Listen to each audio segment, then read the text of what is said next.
Relapura aos 20 anos. Ele, um milionário frio como gelo.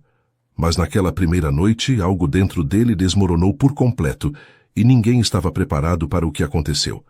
De onde você está assistindo essa história? Se inscreve no canal e deixa o like, porque o que aconteceu depois vai te deixar sem palavras. O aroma de jasmim das velas perfumadas se misturava ao som da chuva batendo nas janelas da cobertura, enquanto Beatriz permanecia imóvel diante daquele homem que, pela primeira vez em anos, havia deixado sua máscara de controle cair completamente. As mãos de Rafael tremiam, algo que seus executivos jamais teriam imaginado possível. O que deveria ter sido apenas um frio acordo de casamento, arranjado pelas famílias tradicionais da Bahia, transformou-se em algo para o qual nenhum dos dois estava preparado. Às vezes, o destino desenha com tinta invisível caminhos que nos recusamos a ver até que já estamos perdidos neles, pensou Beatriz enquanto observava como a chuva desenhava padrões caprichosos nos vidros, tão imprevisíveis quanto as reviravoltas que sua vida havia dado nos últimos meses. São Paulo brilhava sob a tempestade, uma tela de luzes difusas e sombras dançantes que se estendia além das janelas daquela luxuosa cobertura nos jardins. O reflexo de Rafael no vidro se sobrepunha à cidade, como se ambos fossem indivisíveis, parte da mesma paisagem que agora ela também habitava. Não sei quem sou quando estou com você, confessou ele com uma voz quebrada que jamais havia utilizado em nenhuma sala de reuniões. E o pior é que gosto dessa versão de mim que não reconheço. Beatriz sentiu o peso daquela confissão, tão pesada quanto as tradições que a haviam levado até esse casamento, tão leve quanto a esperança que começava a florescer entre as rachaduras de sua resignação.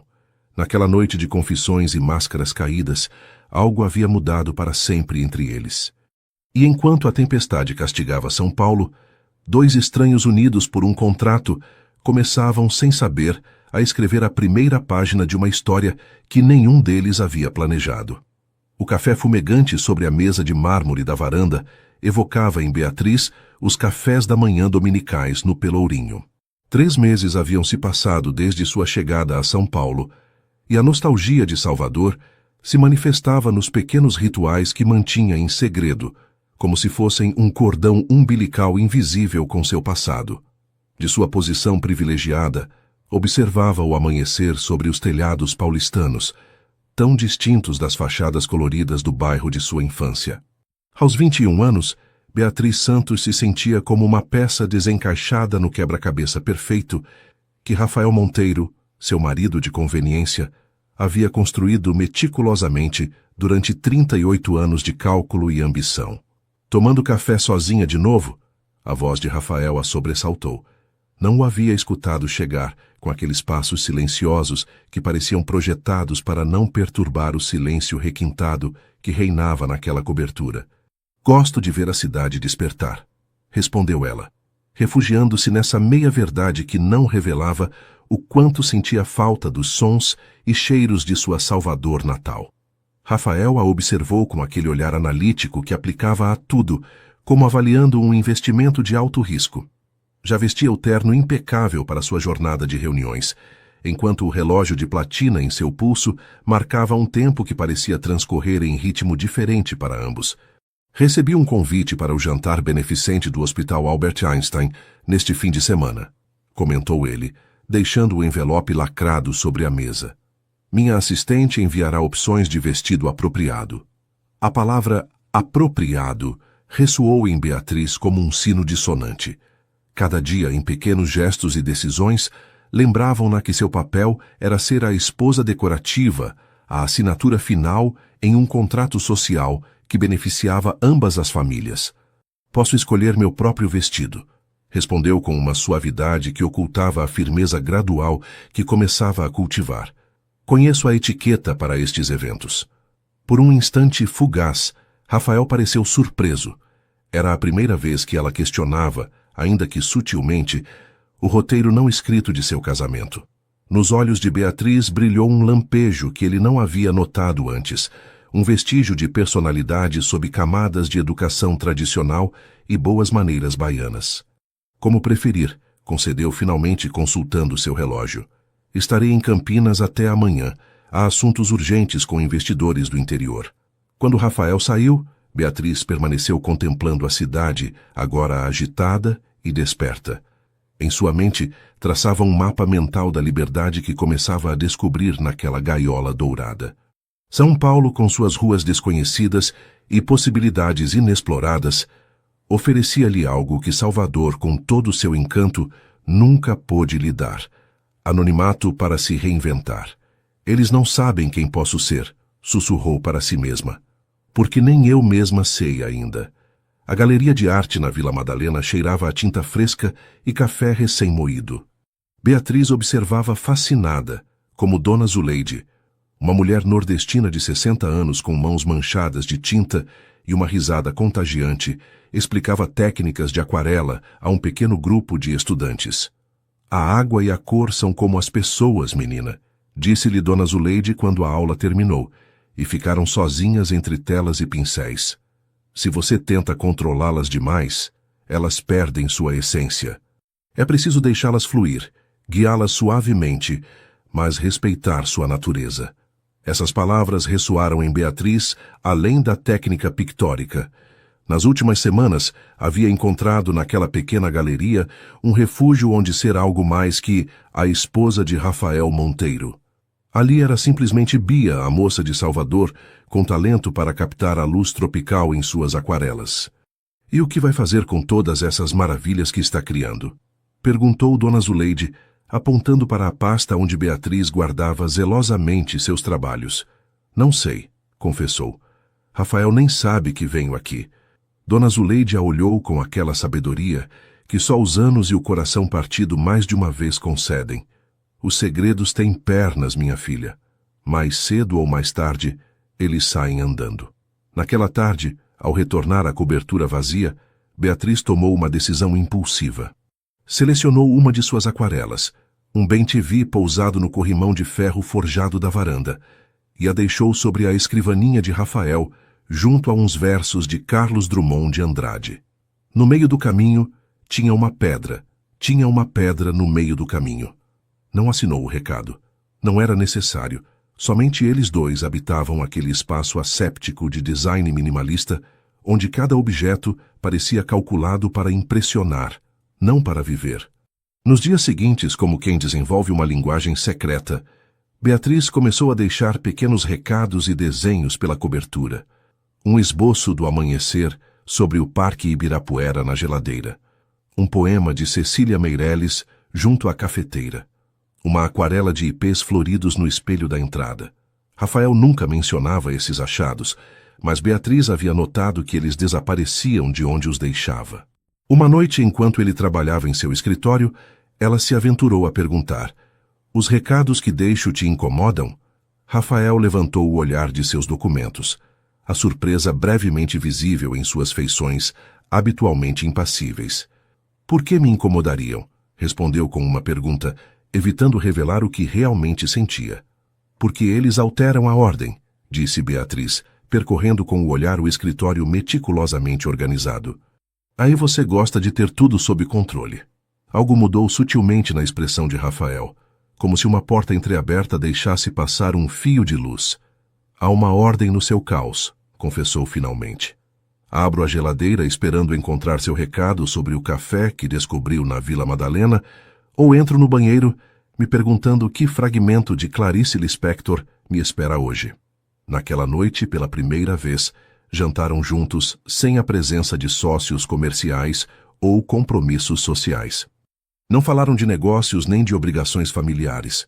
Conversaram sobre cores, sobre como o azul de São Paulo era diferente do azul de Salvador, sobre como as palavras podiam ser pontes entre mundos aparentemente irreconciliáveis.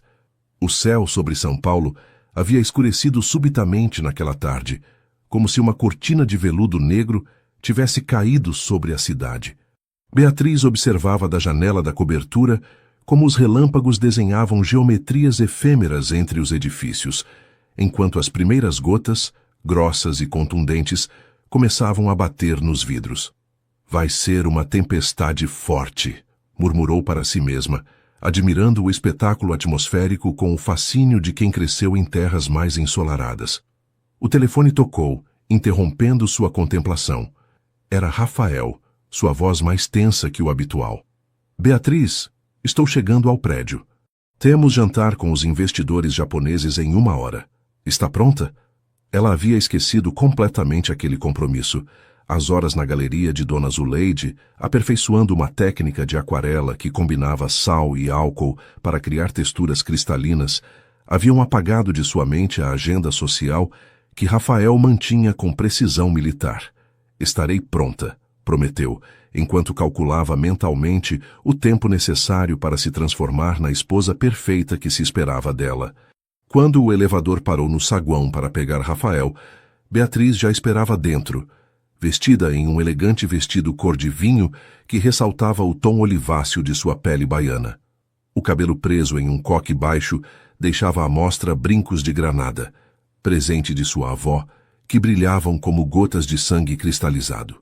Você está diferente, observou Rafael, examinando-a com aquele olhar analítico que aplicava a tudo. Isso é um elogio? Perguntou ela com um meio sorriso, enquanto o elevador iniciava sua subida para a cobertura. Nunca chegou a ouvir a resposta. Um relâmpago particularmente próximo foi seguido por um estrondo que sacudiu o edifício. As luzes piscaram e segundos depois apagaram-se completamente. O elevador parou bruscamente entre 2 andares, mergulhando-os na escuridão.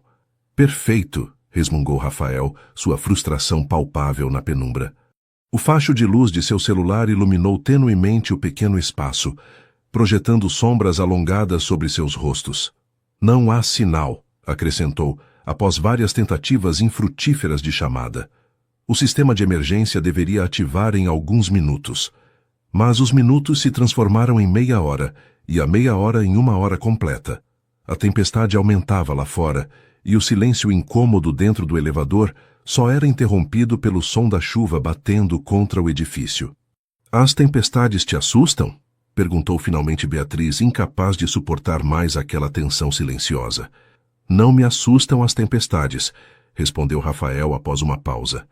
Me inquieta não ter o controle. A sinceridade daquela confissão surpreendeu a ambos. Talvez tenha sido a escuridão que outorgava um anonimato parcial às suas palavras, ou talvez a situação de vulnerabilidade compartilhada, mas algo se descongelou entre eles. Em Salvador, começou Beatriz, atrevendo-se a preencher o silêncio.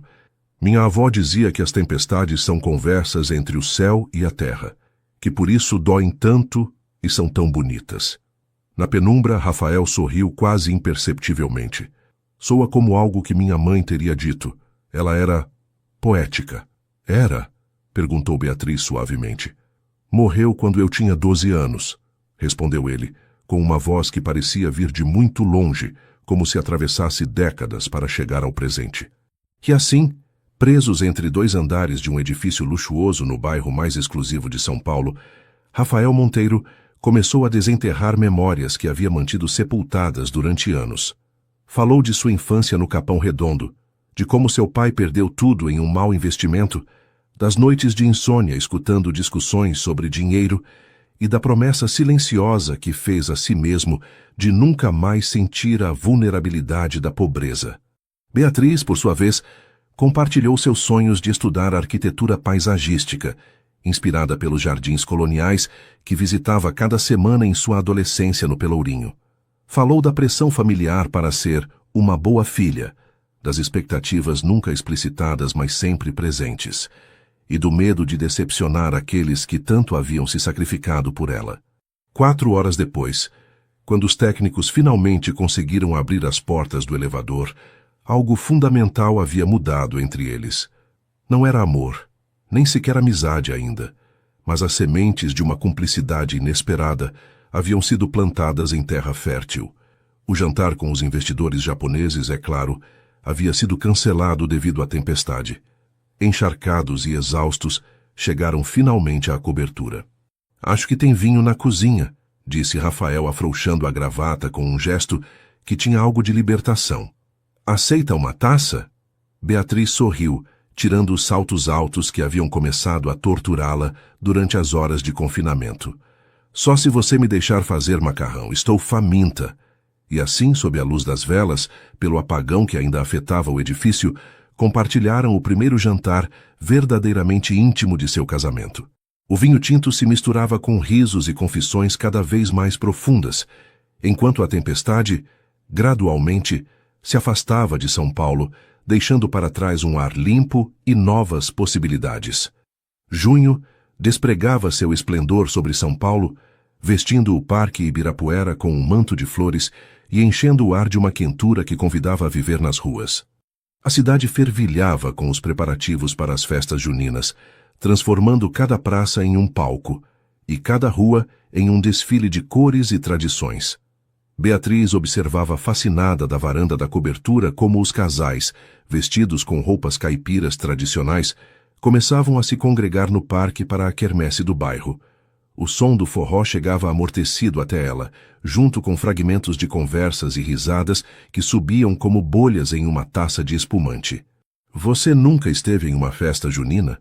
perguntou surpresa, quando Rafael voltou do escritório naquela tarde e confessou seu total desconhecimento das festas mais emblemáticas de seu próprio país. "Não é o tipo de evento a que costumo ir", respondeu ele com certo desconforto, como se as festas populares pertencessem a um universo paralelo, incompatível com sua posição social e empresarial. Algo havia mudado entre eles desde aquela noite de tempestade no elevador. Os cafés da manhã em silêncio haviam dado lugar a conversas hesitantes. Os jantares separados haviam se transformado gradualmente em rituais compartilhados, onde cada um contribuía com algo. Rafael, histórias de suas viagens pelo mundo; Beatriz, anedotas de sua infância no Pelourinho que o faziam sorrir quando acreditava que ela não o observava. "Vamos", declarou Beatriz, com uma determinação que a surpreendeu inclusive a si mesma. Não era um pedido, era um anúncio. "Você não pode viver em São Paulo a vida toda e não conhecer uma festa junina." Rafael a olhou com aquela mistura de curiosidade e cautela que reservava para as propostas que desafiavam sua zona de conforto. "Tenho trabalho pendente e continuará aí amanhã", interrompeu ela com suavidade. "Só algumas horas, Rafael. Para conhecer a cidade que aparece em seus cartões de visita." Talvez tenha sido a forma como a luz do entardecer iluminava o rosto de Beatriz, concedendo-lhe um brilho quase mágico, ou talvez a compreensão gradual de que levava anos vivendo em uma São Paulo que mal conhecia além de restaurantes exclusivos e salas de reuniões. Fosse o que fosse, Rafael assentiu. "Está bem, mas nada de multidões. E voltamos quando eu disser." Beatriz sorriu, sabendo que acabava de ganhar uma pequena batalha na guerra silenciosa contra as muralhas que ele havia construído ao redor de sua vida. As ruas da Vila Madalena ferviam de vida quando chegaram à quermesse. O aroma de quentão e pamonha se misturava com o das flores que adornavam cada canto em homenagem a São João.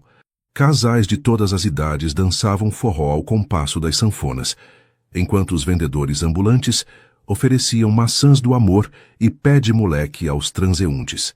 Rafael caminhava tenso, como um explorador em território desconhecido, monitorando constantemente seu entorno.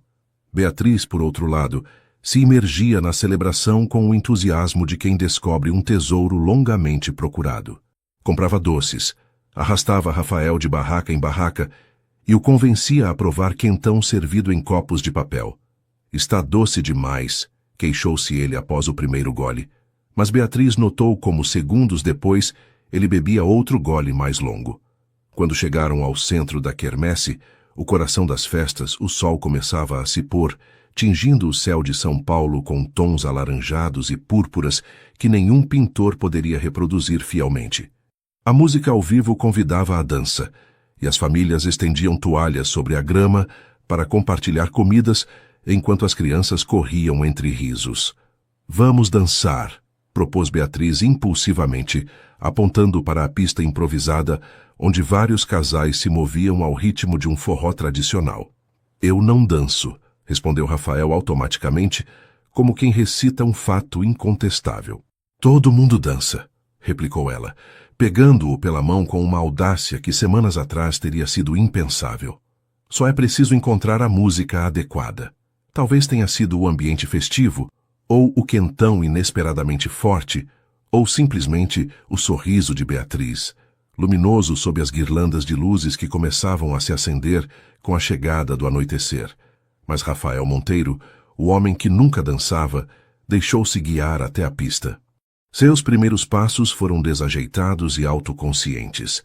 "Não sei os passos", murmurou, visivelmente desconfortável enquanto observava os casais se moverem com a confiança que a tradição outorga.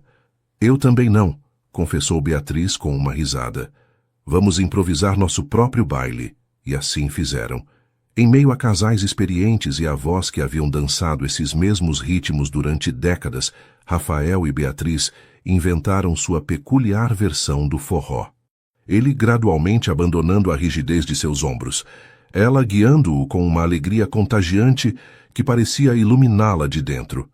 Quando a música mudou para uma melodia mais lenta, Rafael surpreendeu a ambos, atraindo Beatriz para si com uma nova segurança. Seus corpos, até então habitando espaços cuidadosamente delimitados, inclusive na intimidade da cobertura, encontraram um ritmo compartilhado sob o céu estrelado de São Paulo. "Obrigado", disse ele em voz baixa só para ela, enquanto se moviam lentamente entre outros casais. "Por quê?", perguntou Beatriz, genuinamente curiosa. "Por me mostrar uma São Paulo que eu não conhecia. Rafael buscou as palavras, pouco acostumado a expressar gratidão por algo que não podia quantificar-se em termos de negócios. "Por me ensinar que há outras formas de viver nesta cidade." Naquela noite, ao retornar à cobertura, algo havia mudado sutilmente na dinâmica entre eles.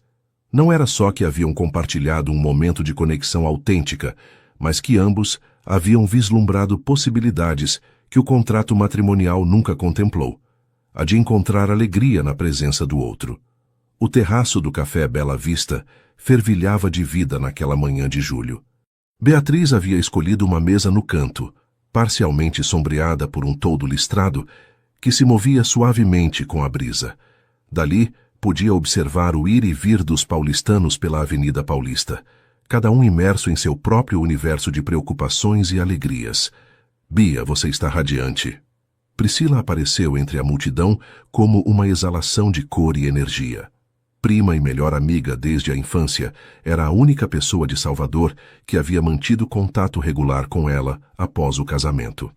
Seus abraços sempre cheiravam a jasmim e a tardes de confidências nos casarões do Pelourinho. "Pri, não acredito que você está aqui", exclamou Beatriz, levantando-se para fundir-se em um abraço que sabia a lar e a nostalgia. "E perder a oportunidade de ver como vive agora a senhora Monteiro? Nem pensar", brincou Priscila, sentando-se e estudando sua prima com olho crítico. "Há algo diferente em você.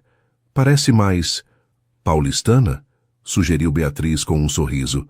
"Não, mas você", concluiu Priscila, aceitando o café que o garçom lhe servia, como se tivesse encontrado algo que havia perdido.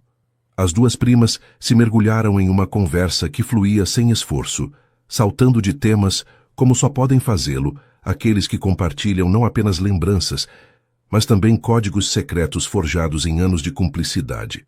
Beatriz lhe falou de suas aulas de aquarela, dos pequenos descobrimentos em bairros como Vila Madalena e Pinheiros, e de como São Paulo começava a se sentir, se não como um lar, ao menos como um espaço onde podia respirar. "E Rafael?", perguntou finalmente Priscila, com aquela mistura de curiosidade e preocupação que havia mostrado desde que se anunciou o compromisso. "Continua sendo o iceberg que conhecemos no casamento?" Beatriz hesitou, não sabendo como explicar a transformação sutil que estava ocorrendo entre eles. Como descrever algo que nem ela mesma compreendia completamente? "É complicado", respondeu finalmente. "Ele está mudando. Ou talvez seja eu quem está vendo partes dele que sempre estiveram ali." Priscila a olhou com incredulidade.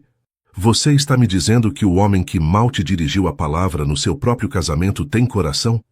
"Todos nós temos coração, Pri. Alguns simplesmente aprenderam a escondê-lo melhor que outros." A conversa derivou para as lembranças compartilhadas, as novidades de Salvador. As fofocas familiares que Beatriz seguia à distância, como quem observa uma peça de teatro na qual já não participa. A tarde avançava preguiçosa, e com as taças de vinho tinto, as confidências se tornaram mais profundas. Sabe, disse Priscila repentinamente, baixando a voz, como quem está prestes a revelar um segredo de estado. Nunca entendi por que seus pais insistiram tanto nesse casamento. Se ao menos Rafael fosse de uma família tradicional baiana, eu entenderia, mas... Algo no tom de sua prima acendeu um alerta em Beatriz. O que quer dizer? Priscila pareceu arrepender-se instantaneamente, como se tivesse dito algo que não devia. Nada, só que... Bem, você conhece seus pais com as tradições. Pri, insistiu Beatriz, com uma firmeza que raramente empregava. Se você sabe algo que eu não sei, me diga agora. A expressão de sua prima era uma batalha entre a lealdade familiar e o afeto por Beatriz. Finalmente, o afeto venceu. Não deveria ser eu quem te conta isso. Começou com evidente desconforto. Mas você merece saber. Seus pais não arranjaram este casamento por tradição, Bia. Fizeram isso porque estavam afundados em dívidas. O banco ia ficar com a casa do Pelourinho e a empresa do seu pai estava à beira da falência. Cada palavra caía como uma pedra em um lago, criando ondas de comoção que se expandiam no interior de Beatriz. O que você está dizendo exatamente? Estou dizendo que Rafael pagou todas as dívidas da sua família como parte do acordo matrimonial. Uma espécie de dote inverso, suponho. Seu pai jurou a toda a família que você nunca saberia, que acreditava se casar por tradição e honra familiar. O mundo pareceu deter-se ao redor de Beatriz. Os sons do café, as conversas em mesas próximas, o tráfego da avenida, tudo se converteu em um zumbido distante, enquanto processava a revelação. Não havia sido honra familiar o que a havia levado ao altar, mas simples e crua necessidade econômica. Era, em essência, uma transação comercial disfarçada de tradição. Rafael sabe? Perguntou finalmente, com uma voz que mal reconhecia como própria. Priscila assentiu, visivelmente afligida por ser portadora de semelhante notícia. Pelo que ouvi, foi parte do acordo desde o princípio. O resto da tarde transcorreu em uma nebulosa para Beatriz. Manteve as aparências, escutou Priscila falar de seu novo trabalho em uma vinícola, inclusive sorriu nos momentos apropriados. Mas sua mente estava processando esta nova realidade, que redefinia não só seu casamento, mas sua própria identidade. Ao retornar à cobertura naquela noite, Rafael já estava lá, trabalhando como sempre em seu escritório. A luz azulada do computador iluminava seu rosto concentrado, alheio ao terremoto emocional que havia sacudido os alicerces de Beatriz.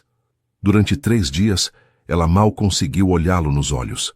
Movia-se pela cobertura como um fantasma, respondendo com monossílabos às suas perguntas, evitando qualquer momento de intimidade que haviam começado a construir. Cada gesto de Rafael, cada atenção que nas últimas semanas havia interpretado como uma possível aproximação emocional, agora se tingia com a sombra da transação. Fiz algo que te incomodou? Perguntou ele finalmente no 3º dia, durante um jantar que Beatriz mal havia tocado. Ela levantou o olhar do prato e o estudou em silêncio. Nesses meses, havia aprendido a ler os matizes de sua expressão, as pequenas rugas ao redor de seus olhos que delatavam preocupação, a forma como segurava os talheres quando estava tenso. Por que você se casou comigo, Rafael? Perguntou diretamente, abandonando as evasivas. A pergunta pareceu pegá-lo de surpresa. A que vem isso agora? Priscila me contou sobre as dívidas da minha família, sobre o acordo econômico, sobre como basicamente você me comprou. As palavras flutuaram entre eles, pesadas e cortantes como cristais quebrados. Rafael deixou os talheres sobre o prato e a olhou diretamente, sua expressão indecifrável. Não comprei você, Beatriz, disse finalmente, sua voz controlada, mas com um matiz de dor. Ajudei sua família em um momento difícil, sim, e aceitei a proposta de casamento porque me pareceu conveniente. Conveniente? Repetiu ela, a palavra amarga em sua boca. Eu precisava de uma esposa, alguém que pudesse apresentar à sociedade, que soubesse se comportar em eventos importantes, que desse certa estabilidade à minha imagem pública. Você precisava salvar sua família da ruína. Foi um acordo que beneficiava ambas as partes.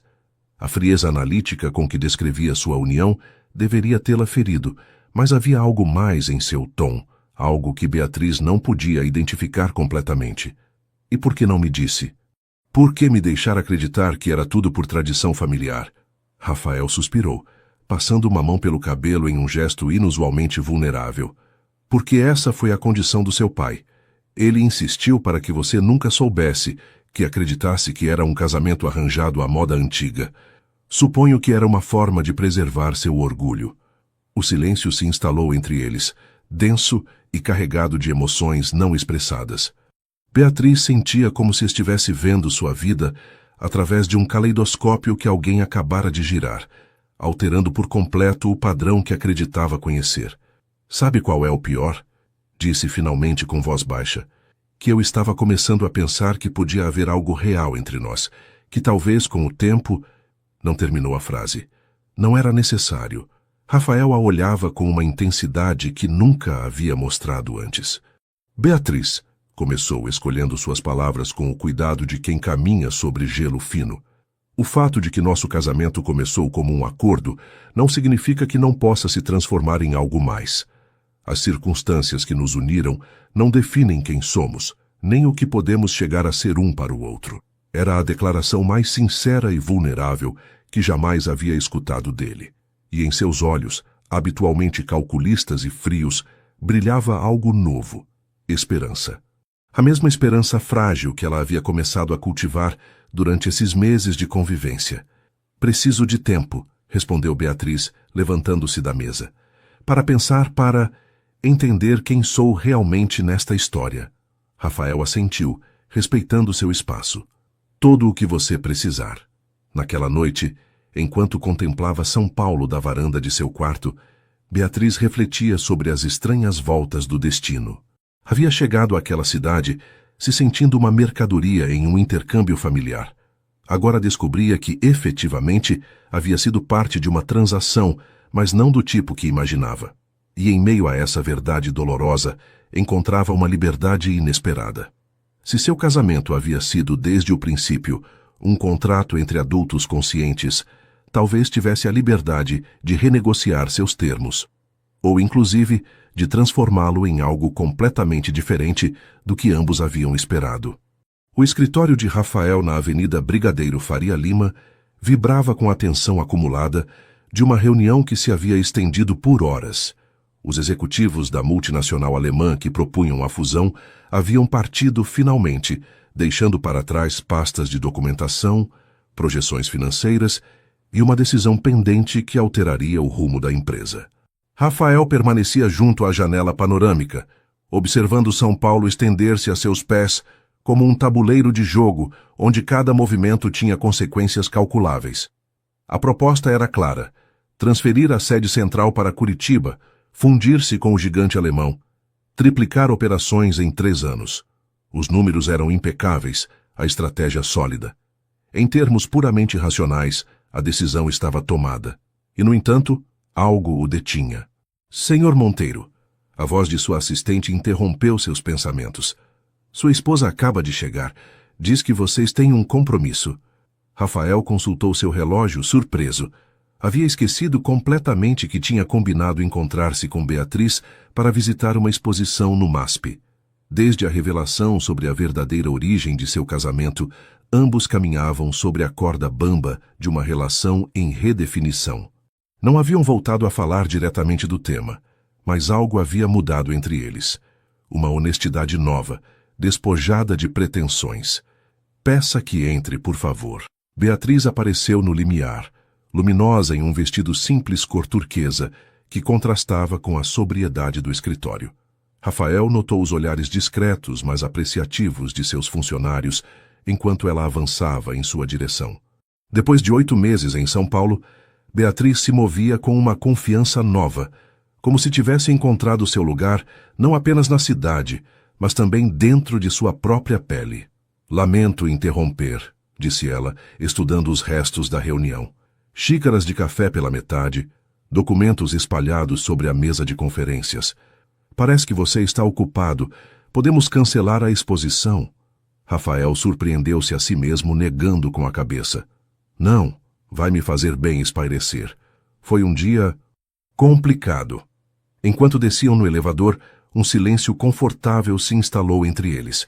Já não era a tensão incômoda dos primeiros meses, mas o silêncio de duas pessoas que aprenderam a coexistir sem preencher cada espaço com palavras vazias. Dia ruim? Perguntou finalmente Beatriz quando saíram para a Faria Lima, o sol da tarde, banhando os edifícios de tons dourados.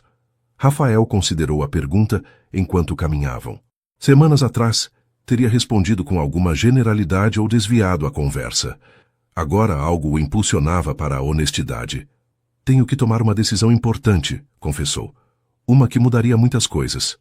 Sobre a empresa? Indagou ela, genuinamente interessada. Sobre tudo, respondeu ele, surpreendendo-se a si mesmo com a gravidade de seu tom. Há uma proposta de fusão com uma empresa alemã. Teríamos que transferir a sede principal para Curitiba. Beatriz processou a informação em silêncio enquanto cruzavam a avenida. Curitiba é uma cidade bonita, comentou finalmente. Diferente de São Paulo, é claro. Mais íntima, talvez. Você já esteve lá? Só uma vez quando criança. Lembro do jardim botânico, de como a luz jogava sobre as estufas de vidro. E do frio, suave mas constante. Rafael a observou, fascinado por sua capacidade de recordar os detalhes sensoriais dos lugares, algo que ele, tão focado sempre no prático e quantificável, raramente notava. E o que você acha? Perguntou impulsivamente. Sobre a mudança. Sobre começar de novo em outra cidade. A pergunta flutuou entre eles, carregada de implicações que iam muito além de uma simples mudança de domicílio. Rafael percebeu com súbita clareza que estava pedindo sua opinião sobre algo que afetaria profundamente o futuro de ambos. Que pela primeira vez estava considerando-a não como um elemento decorativo de sua vida, mas como uma companheira cujo parecer valorizava. Beatriz pareceu igualmente surpresa pela consulta. Deteve-se, girando-se para olhá-lo diretamente. Você realmente quer saber minha opinião sobre isto? Sim, respondeu ele com simplicidade. Quero. A intensidade de seu olhar transmitia a sinceridade de suas palavras. Já não era o empresário calculista perguntando por cortesia.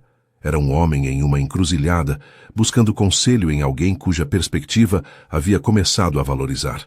Acho, começou Beatriz lentamente, que as decisões importantes não deveriam basear-se só em números.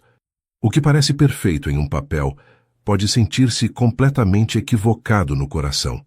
O coração não paga contas, respondeu Rafael automaticamente, repetindo uma frase que havia sido quase um mantra desde seus anos de luta para sair do Capão Redondo. Não, mas marca o ritmo com que você vive enquanto as paga, replicou ela, com uma sabedoria que o desarmou. Continuaram caminhando em direção ao MASP, mas a conversa sobre Curitiba havia aberto uma comporta. Pela primeira vez desde que se conheceram, Rafael lhe falou abertamente sobre sua empresa, sobre as pressões constantes, sobre como cada decisão arrastava o peso de responsabilidades para com funcionários, acionistas, fornecedores. Beatriz escutava atentamente, fazendo perguntas perspicazes que revelavam uma compreensão de dinâmicas empresariais que ele nunca havia suspeitado nela. No topo do MASP, com São Paulo estendendo-se ante eles como uma tapeçaria de luzes e vidas entrelaçadas, a conversa adquiriu um tom mais pessoal. Acabei de me inscrever em um curso de design de jardins tropicais, mencionou Beatriz, contemplando o horizonte onde o céu se fundia com os arranha-céus em tons violáceos. Começa no próximo mês. Dona Zuleide diz que tenho talento, que poderia transformá-lo em algo mais que um passatempo. A informação caiu entre eles como mais uma peça do quebra-cabeça que estavam montando. Rafael compreendeu, com uma clareza quase dolorosa, que a decisão de Curitiba não era simplesmente empresarial. Era pessoal. Era sobre interromper o processo de florescimento que estava presenciando em Beatriz há meses. É importante para você? O curso? Perguntou, embora já conhecesse a resposta. Os olhos de Beatriz brilharam com uma paixão que ele havia começado a valorizar mais que qualquer acordo comercial. É a primeira coisa que escolhi completamente para mim em muito tempo. Então sim, é importante. Naquela noite, enquanto Beatriz dormia em seu quarto no outro extremo da cobertura, Rafael permaneceu em seu escritório, revisando repetidamente os documentos da fusão. Os números continuavam sendo impecáveis, a estratégia impecável. Mas pela primeira vez em sua carreira, introduziu uma variável não quantificável em sua equação: a felicidade. Não apenas a sua, mas também a de Beatriz. Na manhã seguinte, para surpresa de seus executivos e consternação dos alemães, Rafael Monteiro rejeitou a fusão e a transferência para Curitiba. Quando seu diretor financeiro, incrédulo, perguntou-lhe o motivo, Rafael respondeu com uma simplicidade que deixou a todos perplexos. Porque alguns investimentos requerem paciência. E estou começando um em São Paulo que necessita de tempo para florescer. A manchete do jornal econômico reluzia na tela do iPad como uma ferida aberta. Colapso iminente do Grupo Monteiro após retirada de investidor paulista-chave. Rafael alia pela terceira vez, sentado em seu escritório da cobertura, enquanto o amanhecer tingia São Paulo de um rosa pálido que contrastava cruelmente com a escuridão de seus pensamentos. Pedro Almeida, empresário de Ribeirão Preto e um de seus principais sócios desde o início, havia anunciado inesperadamente sua retirada completa do grupo após ouvir rumores sobre supostas irregularidades contábeis. Os rumores eram completamente infundados. Rafael havia construído seu império com uma ética empresarial inquebrantável, mas o dano estava feito. As ações caíam em picada, os investidores menores começavam a mostrar nervosismo e a imprensa econômica já farejava sangue. Quão ruim é! A voz suave de Beatriz o sobressaltou. Não a havia escutado entrar. Tão absorto estava no abismo que se abria a seus pés. Ela permanecia no limiar, envolta em um roupão de seda cor pêssego, o cabelo escuro caindo em ondas sobre seus ombros. Em seus olhos, Rafael não viu pena, mas genuína preocupação. Ruim, respondeu com franqueza. Não fazia sentido suavizar a verdade. Se não consigo estabilizar a situação nas próximas semanas, tudo pelo que trabalhei durante 20 anos poderá desmoronar. Beatriz cruzou silenciosamente o aposento e sentou-se à sua frente. Nos últimos meses, desde a decisão sobre Curitiba, algo havia mudado profundamente entre eles. Não era simplesmente que compartilhassem mais tempo ou conversas, mas que haviam começado a construir algo que nenhum dos dois havia antecipado. Confiança. O que posso fazer? Perguntou ela simplesmente. Rafael a olhou genuinamente surpreso pelo oferecimento. Não há nada que você possa fazer, Beatriz. Isto é, minha batalha. Nossas batalhas, corrigiu ela com uma suavidade que ocultava determinação. Você já não está sozinho nisto, Rafael. Essas palavras pronunciadas na quietude do amanhecer paulistano penetraram defesas que ele levava décadas construindo. Pela primeira vez desde que era criança no Capão Redondo, Rafael Monteiro sentiu o impulso de apoiar-se em alguém mais. As semanas seguintes foram uma voragem de reuniões de crise, chamadas desesperadas a sócios e investidores, e noites de insônia sobre projeções financeiras cada vez mais sombrias. Rafael trabalhava 18 horas diárias, retornando à cobertura só para tomar banho e trocar de roupa. Seu rosto, habitualmente composto, mostrava sinais evidentes de esgotamento. Olheiras, rugas de preocupação mais pronunciadas, uma tensão permanente na mandíbula. Beatriz observava sua deterioração com crescente alarme. Na noite em que o encontrou adormecido sobre documentos em seu escritório, a camisa amarrotada e o cabelo despenteado, uma imagem tão contrária à sua habitual meticulosidade, tomou uma decisão. Na manhã seguinte, enquanto Rafael se preparava para outra jornada de crise, Beatriz apareceu na cozinha com uma determinação incomum. Preciso dos contatos dos principais acionistas e sócios da sua empresa, declarou, servindo-lhe café em sua xícara habitual. Rafael a olhou desconcertado. Para quê? Confie em mim, respondeu ela simplesmente. Só desta vez, deixe-me fazer algo do meu jeito. Talvez tenha sido o esgotamento, ou talvez essa confiança nova que havia começado a florescer entre eles. Mas Rafael concordou. Naquela tarde, para espanto de sua assistente, Beatriz apareceu nos escritórios centrais do Grupo Monteiro, solicitando acesso à base de dados de contatos corporativos. 3 dias depois, enquanto Rafael enfrentava uma reunião particularmente tensa com acionistas minoritários, seu telefone vibrou com uma mensagem de Beatriz. MASP 1900. Traga os sócios que puder. A confusão deu lugar à incredulidade, quando naquela mesma noite, Rafael e um pequeno grupo de executivos e acionistas chegaram ao elegante edifício na Avenida Paulista. O salão principal havia sido transformado para uma exposição beneficente intitulada Raízes e Futuro, a alma social do Grupo Monteiro. Nas paredes, fotografias profissionais documentavam projetos sociais que a empresa havia financiado discretamente ao longo dos anos. Escolas em bairros marginais de São Paulo, programas de formação para jovens em risco de exclusão, bolsas universitárias para talentos sem recursos. Projetos que Rafael havia apoiado silenciosamente, sem publicidade, movido pela lembrança de sua própria infância no Capão Redondo. Junto a cada fotografia, testemunhos pessoais de beneficiários relatavam o impacto real dessas iniciativas. No centro do salão, artistas emergentes, muitos deles beneficiários das bolsas, expunham obras inspiradas na transformação social e na esperança. O mais surpreendente era a participação. Representantes de meios de comunicação, influenciadores do mundo cultural paulistano, figuras políticas de diversos partidos, todos conversando animadamente enquanto garçons serviam vinho nacional e petiscos elaborados por um projeto gastronômico para jovens em reabilitação. Como começou Rafael, dominado pelo que via. Beatriz, elegante em um vestido verde-oliva que ressaltava o âmbar de seus olhos, sorriu-lhe. Dona Zuleide conhece metade de São Paulo artística.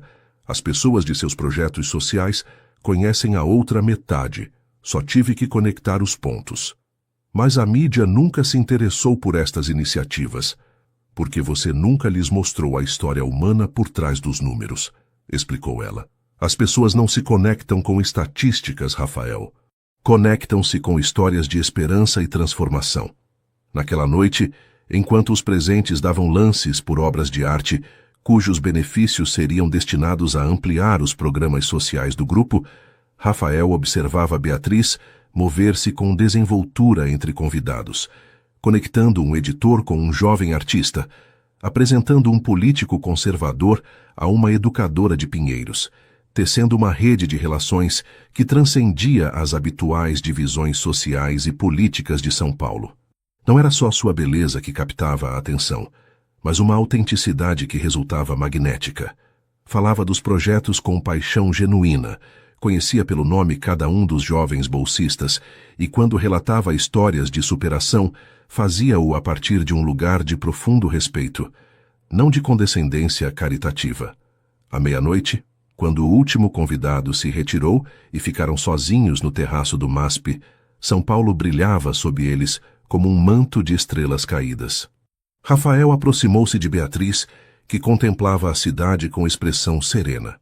Obrigado, disse simplesmente, as palavras insuficientes para expressar a magnitude de sua gratidão. Ela se virou para ele, um sorriso cansado, mas satisfeito, iluminando seu rosto. Não me agradeça ainda. Veja os noticiários amanhã. Tal como previu, no dia seguinte, os principais meios econômicos destacavam um ângulo completamente novo da crise do Grupo Monteiro.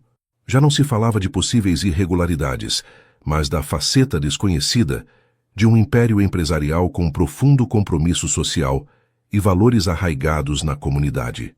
As fotografias da exposição mostravam políticos de ideologias opostas, unidos em apoio aos programas educativos, artistas consagrados elogiando o talento de jovens bolsistas, empresários concorrentes reconhecendo o trabalho pioneiro de Rafael em responsabilidade corporativa.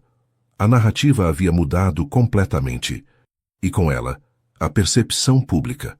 2 semanas depois, enquanto jantavam na varanda da cobertura sob um céu estrelado, Rafael mostrou a Beatriz o último relatório financeiro. As ações haviam se estabilizado. 3 novos investidores haviam expressado interesse em unir-se ao grupo, e Pedro Almeida havia enviado uma carta formal, retratando-se de suas acusações. "Você conseguiu", disse ele, servindo-lhe uma taça do vinho da Serra Gaúcha, que haviam descoberto juntos em uma pequena adega de pinheiros. "Nós conseguimos", corrigiu Beatriz, erguendo sua taça em um brinde silencioso. O silêncio que seguiu estava carregado de algo mais profundo que o alívio. Rafael contemplava esta mulher que, em menos de um ano, havia passado de uma desconhecida imposta por circunstâncias econômicas a transformar-se em... Em que exatamente? A pergunta o atormentava com crescente frequência. "Tenho medo", confessou repentinamente, as palavras escapando de sua boca antes que pudesse contê-las. Beatriz o olhou, genuinamente surpresa pela confissão. "De quê?" "De perder tudo", respondeu ele, e ambos sabiam que não se referia unicamente à empresa. Naquela noite, pela primeira vez desde que se casaram, Rafael Monteiro não retornou ao seu quarto separado. Na penumbra do quarto de Beatriz, onde o aroma de jasmim das velas se misturava com o som distante da São Paulo noturna, 2 pessoas que haviam começado como estranhos descobriram que o contrato que os havia unido se havia transformado inadvertidamente em algo muito mais valioso. Um vínculo escolhido livremente, baseado não em obrigação ou conveniência, mas em admiração e afeto genuínos. A notícia da gravidez chegou com o outono, quando as folhas do Ibirapuera começavam a tingir-se de ocres e cobres, e São Paulo se envolvia nessa luz dourada característica de abril. Beatriz havia esperado 3 dias desde a confirmação médica, processando em solidão a mistura vertiginosa de emoções que a invadiam: assombro, esperança, mas também um medo profundo e irracional. Decidiu contar a Rafael durante um passeio pelo Jardim da Luz, esse pequeno oásis escondido no coração da São Paulo histórica que haviam descoberto juntos meses atrás. Gostava da intimidade de seus muros cobertos de buganvílias, o murmúrio constante da pequena fonte central. E como o espaço, apesar de estar rodeado pelo bulício da cidade, conservava uma serenidade quase mágica. Rafael havia notado algo diferente nela durante os últimos dias. Uma distração incomum, uma certa reserva que não se encaixava na cumplicidade que haviam desenvolvido. Quando Beatriz sugeriu o passeio pelo jardim, em vez de seu habitual café de sábado em Pinheiros, sua intuição, esse sentido para os negócios que havia refinado durante décadas, advertiu-o de que algo importante estava prestes a acontecer. "Estou grávida." As palavras flutuaram entre eles enquanto se sentavam em um banco de pedra junto a uma jabuticabeira centenária. Rafael a olhou em silêncio, seu rosto inicialmente indecifrável, como sempre que recebia informação que não havia antecipado completamente. Beatriz esperou, seu coração batendo desenfreado. O jardim parecia conter a respiração com ela. O vento entre as folhas se deteve, os pássaros calaram momentaneamente, inclusive o murmúrio da fonte pareceu atenuar-se, e então ocorreu o impensável. Rafael Monteiro, o homem que nunca mostrava vulnerabilidade, o empresário que havia construído sua reputação sobre o controle absoluto de suas emoções, rompeu em choro. Não foram lágrimas discretas ou contidas, mas um pranto profundo que parecia vir de um lugar tão antigo e enterrado que nem ele mesmo sabia que existia. Soluços que sacudiam seus ombros e desfiguravam completamente a imagem do magnata imperturbável que São Paulo conhecia. Beatriz, desconcertada, tomou suas mãos trêmulas entre as suas. "Rafael, o que... Vou ser pai", conseguiu articular entre soluços, como se a magnitude dessas palavras acabasse de golpeá-lo com uma força física. "Vamos ser pais." Não era só alegria o que expressavam aquelas lágrimas. Era medo, esperança, vulnerabilidade pura. Era o menino do Capão Redondo que havia jurado nunca mais sentir-se indefeso diante da vida. Era o homem que havia construído muralhas ao redor de seu coração para proteger-se da dor da perda. "Tenho tanto medo de fazer isto mal", confessou, olhando-a com olhos avermelhados. "Meu pai, ele nunca soube como ser pai. e eu nunca soube como não ser ele. Nesse momento, nesse jardim secreto no centro de São Paulo, Rafael lhe revelou camadas de sua infância que havia mantido sepultadas durante décadas. Falou-lhe do pai emocionalmente ausente mesmo quando estava fisicamente presente, dos silêncios carregados de decepção, de como, após a ruína econômica, o homem havia se submergido em uma amargura que envenenou os últimos anos de sua mãe enferma. Jurei não ser como ele, concluiu, a voz mais calma, mas ainda vibrante de emoção. E para isso, construí minha vida ao redor do controle absoluto. Controle do dinheiro, do tempo, das emoções, de tudo. Beatriz escutava comovida por esta revelação que explicava tantas coisas sobre o homem com quem levava quase um ano casada. As peças do quebra-cabeça que era Rafael Monteiro começavam a encaixar de uma forma que fazia seu coração expandir-se dolorosamente em seu peito. E então você chegou, continuou ele, acariciando suavemente sua bochecha. Com suas aquarelas desordenadas pela cobertura, seus horários imprevisíveis, sua forma de experimentar a vida sem calcular cada passo. E agora isto. Pousou uma mão trêmula sobre o ventre de Beatriz, onde ainda não havia sinais visíveis da mudança que se gestava em seu interior. O gesto, tão íntimo e reverente, continha uma ternura que nenhum dos dois teria acreditado possível meses atrás. Uma vida que não poderemos controlar, sussurrou ela, compreendendo a origem de seu medo. Um ser que virá com sua própria personalidade, seus próprios desejos, seus próprios sonhos. Rafael assentiu, uma nova vulnerabilidade brilhando em seus olhos. E se eu arruinar tudo? Se resultar que, depois de tudo, sou exatamente como meu pai? Beatriz tomou seu rosto entre suas mãos, obrigando-o a olhá-la diretamente. O simples fato de que essa possibilidade te preocupe já te faz diferente dele, afirmou com uma convicção que vinha do mais profundo de seu ser. E além disso, você não está sozinho nisto. Estamos juntos. Estamos juntos. As palavras flutuaram entre eles, carregadas de um significado que transcendia a gravidez. Porque, em algum momento do caminho, sem planejá-lo e quase sem notá-lo, haviam passado de ser dois estranhos unidos por um contrato, a ser companheiros de vida no sentido mais genuíno do termo. Naquela noite, enquanto São Paulo mergulhava na escuridão aveludada de abril, Rafael e Beatriz conversaram até o amanhecer sobre medos, esperanças e possibilidades que nunca antes haviam articulado em voz alta. Falaram de infâncias, a dele no Capão Redondo, marcada pela escassez e o silêncio, a dela em Salvador, protegida mas asfixiante, e de como queriam que fosse a de seu filho. Debateram sobre escolas, valores, e se deveriam comprar uma casa com jardim em vez da cobertura urbana. Mas, sobretudo, falaram deles mesmos. De como um casamento que havia começado como uma transação fria havia se transformado contra todas as probabilidades no encontro de duas almas que se reconheciam mutuamente. Não usaram a palavra amor, ambos demasiado cautelosos, demasiado marcados por suas próprias histórias para pronunciá-la levianamente, mas flutuava entre eles como um perfume invisível, impregnando cada palavra, cada gesto, cada silêncio compartilhado.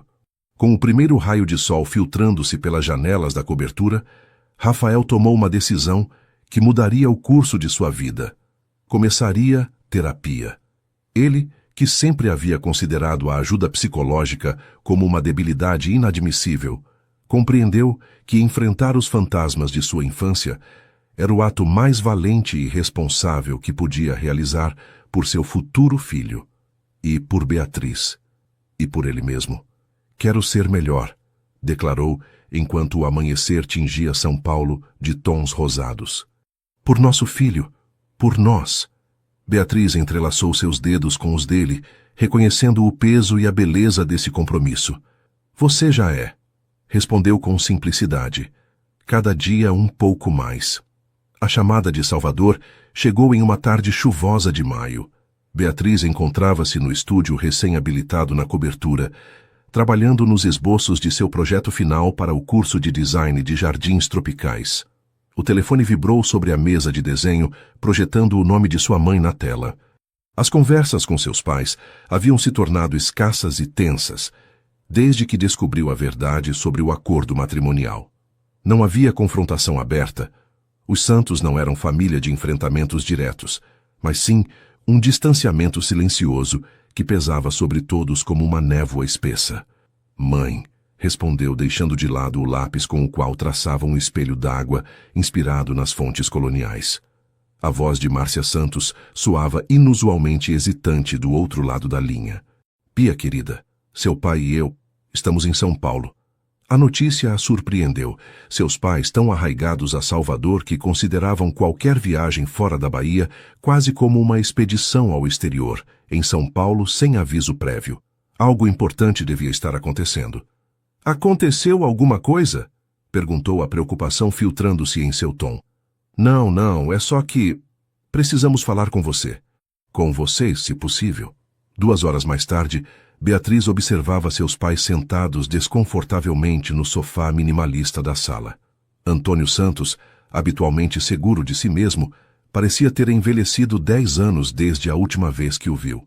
As rugas ao redor de seus olhos haviam se aprofundado, e sua postura, sempre erguida com orgulho baiano, mostrava agora uma ligeira curvatura que falava de preocupações sustentadas tempo demais. Márcia, por sua vez, olhava a cobertura com olhos que misturavam admiração e culpa, como se cada objeto luxuoso lhe recordasse o preço que sua filha havia pagado por salvá-los da ruína. Rafael, surpreendentemente, havia insistido em estar presente. Eles são sua família, havia dito simplesmente quando ela sugeriu que talvez preferisse falar a sós com seus pais. E agora também a minha. O silêncio incômodo se estendeu, enquanto a empregada servia café e doces em uma bandeja de prata, para depois retirar-se discretamente. Vocês estão bem?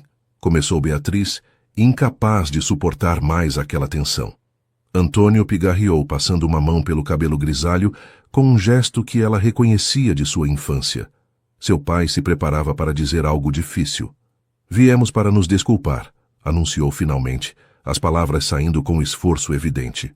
E para fazer o correto.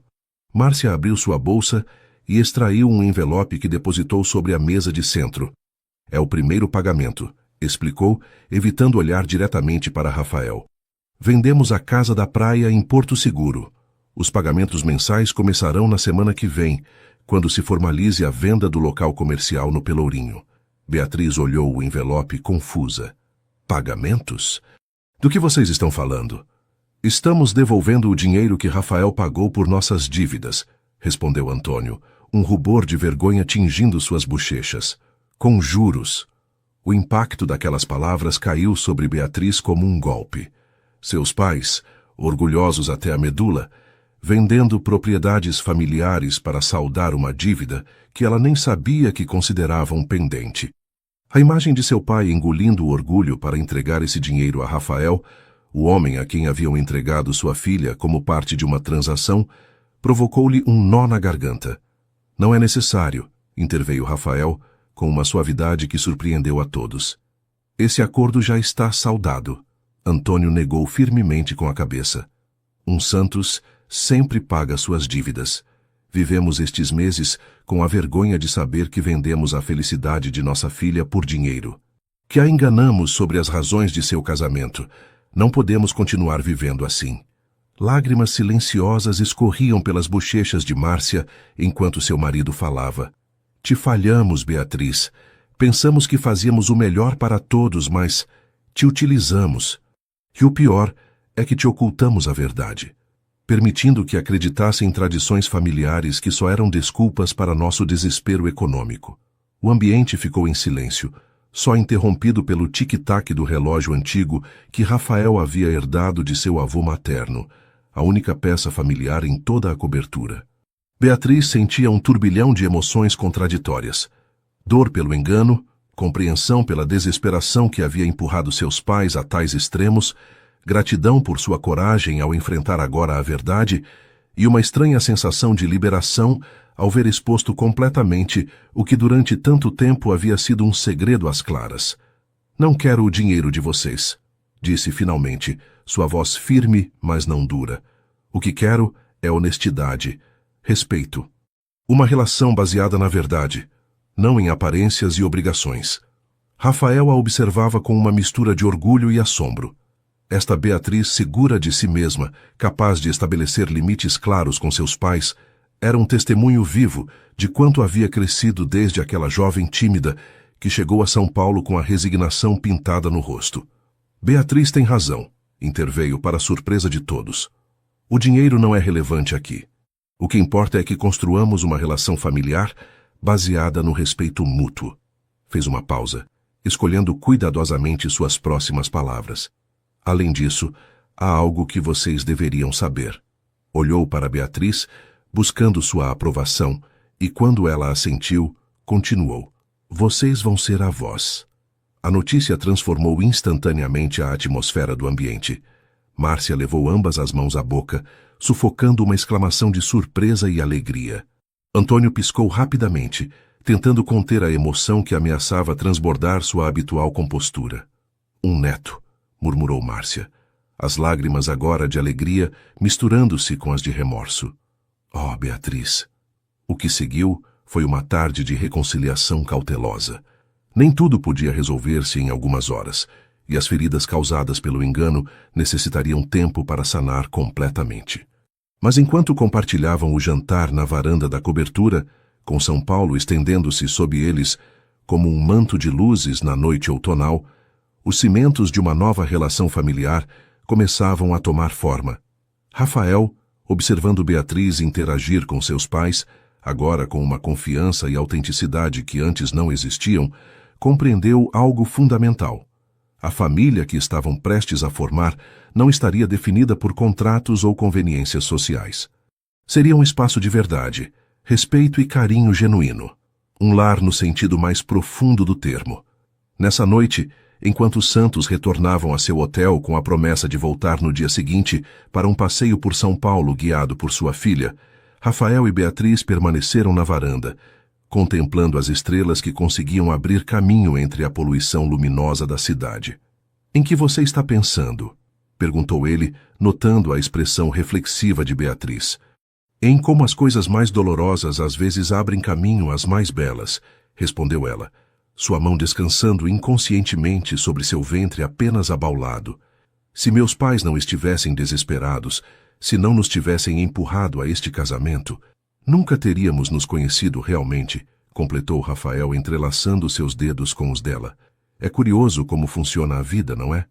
O que começou como um acordo comercial se converteu na única coisa que não se pode comprar nem vender", concluiu Beatriz, apoiando sua cabeça no ombro dele.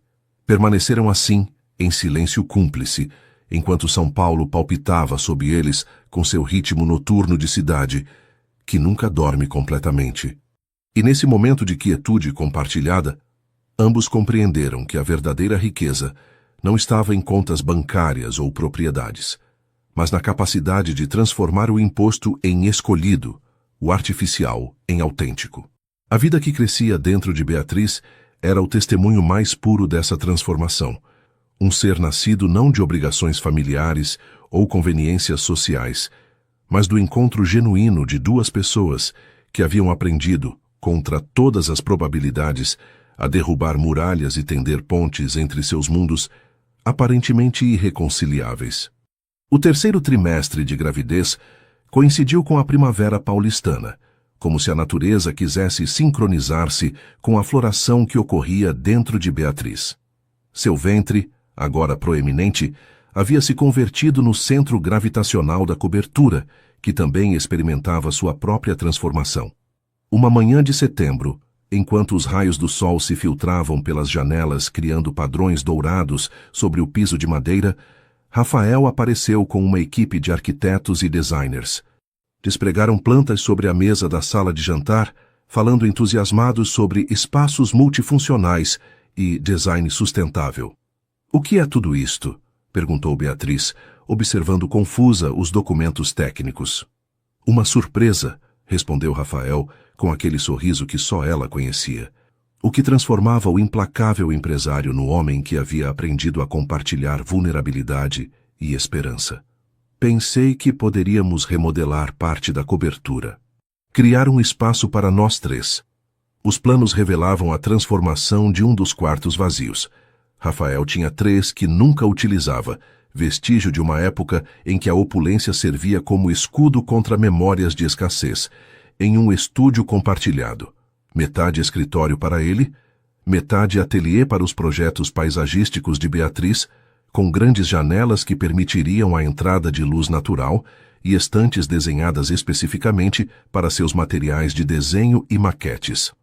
É perfeito, sussurrou ela, comovida não tanto pela suntuosidade do projeto, mas pelo que simbolizava, um espaço onde seus mundos não só coexistiam, mas se entrelaçavam. A renovação começou imediatamente, com Rafael surpreendentemente envolvido em cada detalhe, desde a seleção de madeiras sustentáveis até o sistema de iluminação regulável. Ele, que sempre havia delegado as questões domésticas, agora passava horas discutindo com os arquitetos sobre a melhor localização para uma estante ou o tom exato do piso. Foi durante a demolição de uma parede falsa quando descobriram o tesouro escondido. Um pequeno terraço interior, um pátio secreto que havia sido fechado pelo proprietário anterior, talvez para ganhar metros quadrados habitáveis. O espaço, embora modesto em tamanho, oferecia um pedaço de céu paulistano e a possibilidade de criar um oásis verde em pleno centro urbano.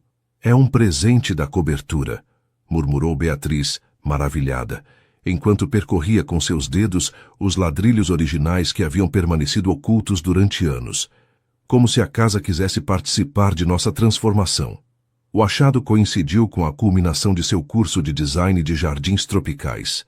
Para seu projeto final, Beatriz havia desenhado um jardim vertical aromático, inspirado nos pátios coloniais, especificamente pensado para espaços urbanos reduzidos. A sincronia parecia quase mágica. A cobertura lhe oferecia exatamente a tela que necessitava para materializar sua visão. Com a energia renovada que parecia contradizer seu avançado estado de gravidez, Beatriz mergulhou na criação daquele jardim secreto. Cada manhã, sob a luz temperada da primavera, trabalhava com Rafael e um especialista em jardinagem vertical para instalar os sistemas de irrigação, selecionar as plantas adequadas e organizar o espaço para maximizar tanto a beleza como a funcionalidade. Aqui plantaremos manjericão e alecrim, explicava, apontando a um canto particularmente ensolarado. E nesta zona, que recebe menos luz direta, lavanda e jasmim. O aroma será sutil, mas persistente, especialmente ao entardecer. Rafael a observava trabalhar, fascinado por seu conhecimento técnico e sua intuição estética. Esta Beatriz, segura de suas capacidades e apaixonada por sua criação, era tão distinta da jovem tímida, que havia chegado a São Paulo pouco mais de um ano atrás, que às vezes lhe parecia estar presenciando uma metamorfose em tempo real. "O que você vai plantar ali?" perguntou, assinalando um espaço central que parecia reservado para algo especial. Beatriz sorriu, acariciando seu ventre em um gesto que se havia tornado habitual. Jasmim, por onde começou tudo. O comentário fez com que ambos recordassem aquela primeira noite de confissões, quando o aroma das velas de jasmim havia sido testemunha silenciosa da primeira rachadura na armadura emocional de Rafael. Parecia haver transcorrido uma eternidade desde então. Embora o calendário marcasse apenas 18 meses, o estúdio compartilhado e o jardim vertical se completaram justo quando Beatriz entrava no 8º mês de gravidez. O quarto do bebê, localizado estrategicamente entre o dormitório que agora compartilhavam e o novo estúdio, havia sido decorado com uma mistura perfeita de funcionalidade moderna e calor de lar. As paredes, pintadas em um suave tom areia que lembrava as praias da Bahia, exibiam aquarelas originais de Beatriz, representando fauna tropical. Um tucano descansando sobre um ipê, uma família de saguis entre arbustos de pitanga, um casal de araras sobrevoando as montanhas da Chapada Diamantina. Foi durante a inauguração informal destes novos espaços, em um jantar íntimo com Dona Zuleide e os pais de Beatriz, que agora visitavam regularmente de Salvador, reconstruindo lentamente a relação familiar, quando Rafael recebeu a chamada que mudaria novamente o rumo de suas vidas. "Preciso atender isto", desculpou-se, reconhecendo o número de seu advogado pessoal. A conversa telefônica foi breve, mas intensa. Quando retornou à sala de jantar, sua expressão era indecifrável. "Tudo bem?" perguntou Beatriz, reconhecendo os sinais de tensão em seus ombros. "Era meu advogado", explicou Rafael, retomando seu assento à mesa. "Acabo de receber uma oferta pelo grupo empresarial. Uma proposta de compra." Um silêncio expectante se instalou no ambiente. Antônio Santos, agora a par dos meandros empresariais de seu genro, após meses de aproximação gradual, foi o primeiro em rompê-lo. "Uma oferta hostil?" "Completamente o contrário", respondeu Rafael, ainda processando a informação. "É extremamente generosa. Um conglomerado alemão oferece uma quantidade astronômica." "E isso é bom, não?" interveio Márcia, com a perspectiva prática de quem experimentou tanto a comodidade econômica como sua ausência. Rafael olhou para Beatriz, buscando em seus olhos algo que nem ele mesmo sabia definir. "Significa segurança financeira absoluta. Para nós, para o bebê, para gerações futuras." "Mas", acrescentou Beatriz, detectando a ambivalência em seu tom, "também significa perder o controle do que você construiu." Ele assentiu, surpreendido como sempre, por sua capacidade para ler nas entrelinhas. Continuaria sendo acionista principal, mas já não teria a última palavra em decisões criativas ou estratégicas. Seria um investidor mais. O jantar continuou com conversas ligeiras sobre outros temas, mas Beatriz notou como a mente de Rafael parecia estar em outra parte, avaliando possibilidades, calculando cenários, fazendo o que melhor sabia fazer: analisar cada ângulo de uma decisão importante. Nos dias seguintes, a oferta de compra converteu-se no elefante na sala que nenhum dos dois mencionava diretamente. Rafael passava longas horas em reuniões com sua equipe legal e financeira, enquanto Beatriz dava os toques finais ao jardim vertical e começava a organizar seu projeto mais ambicioso até a data: uma proposta para revitalizar um espaço público abandonado em Capão Redondo, transformando-o em um parque terapêutico inspirado nos jardins históricos do Pelourinho. Foi durante um passeio noturno pela Avenida Paulista, um costume que haviam adotado nas últimas etapas da gravidez.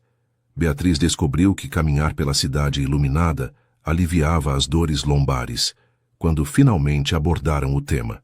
"O que te faz feliz, Rafael?"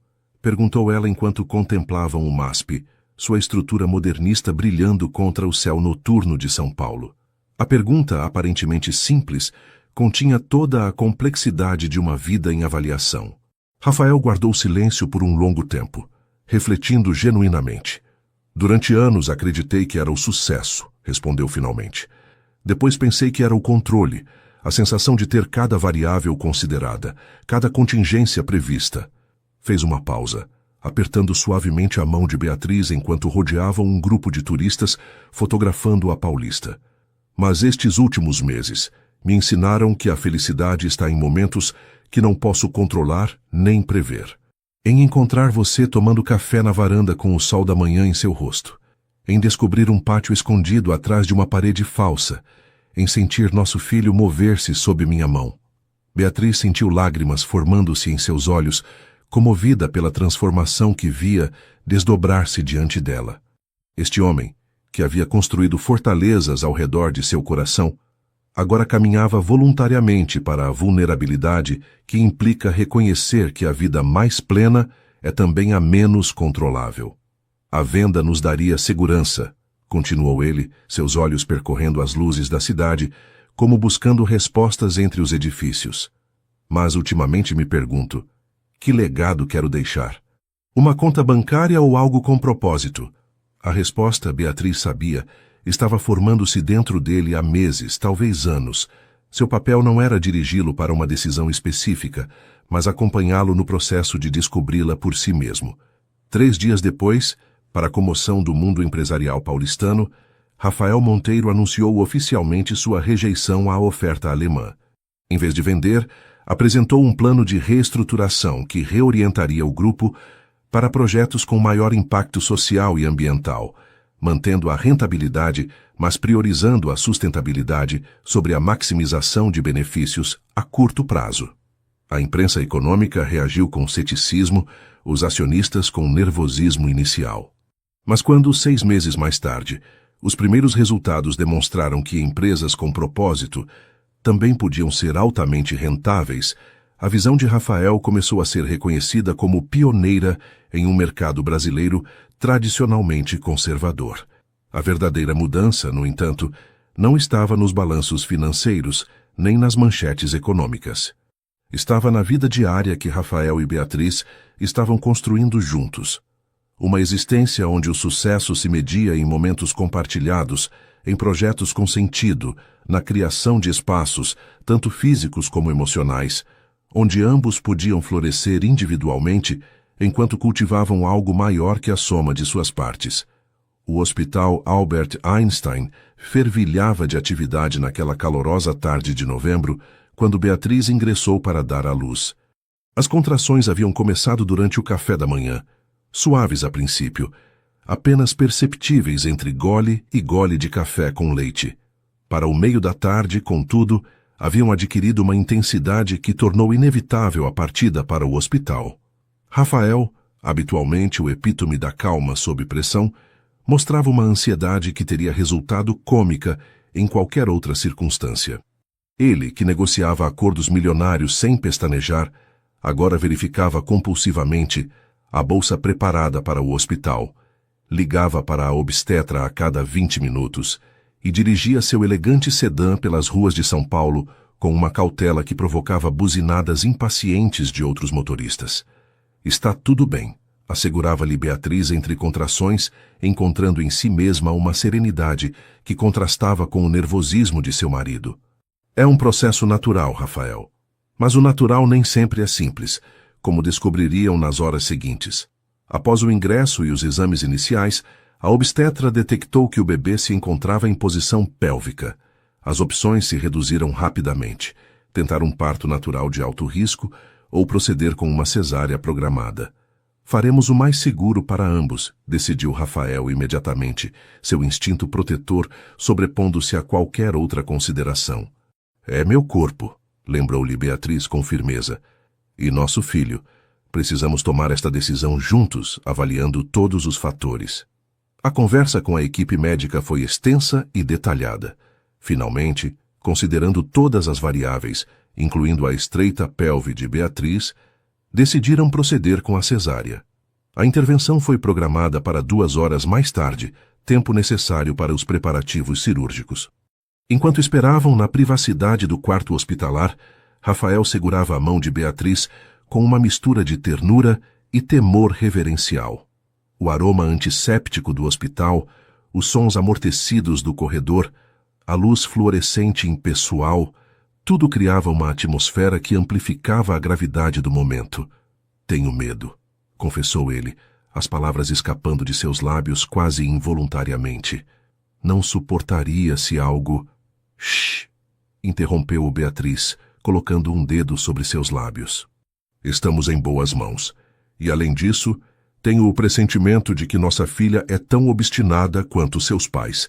Não vai permitir que nada saia mal em sua grande entrada no mundo. Nossa filha.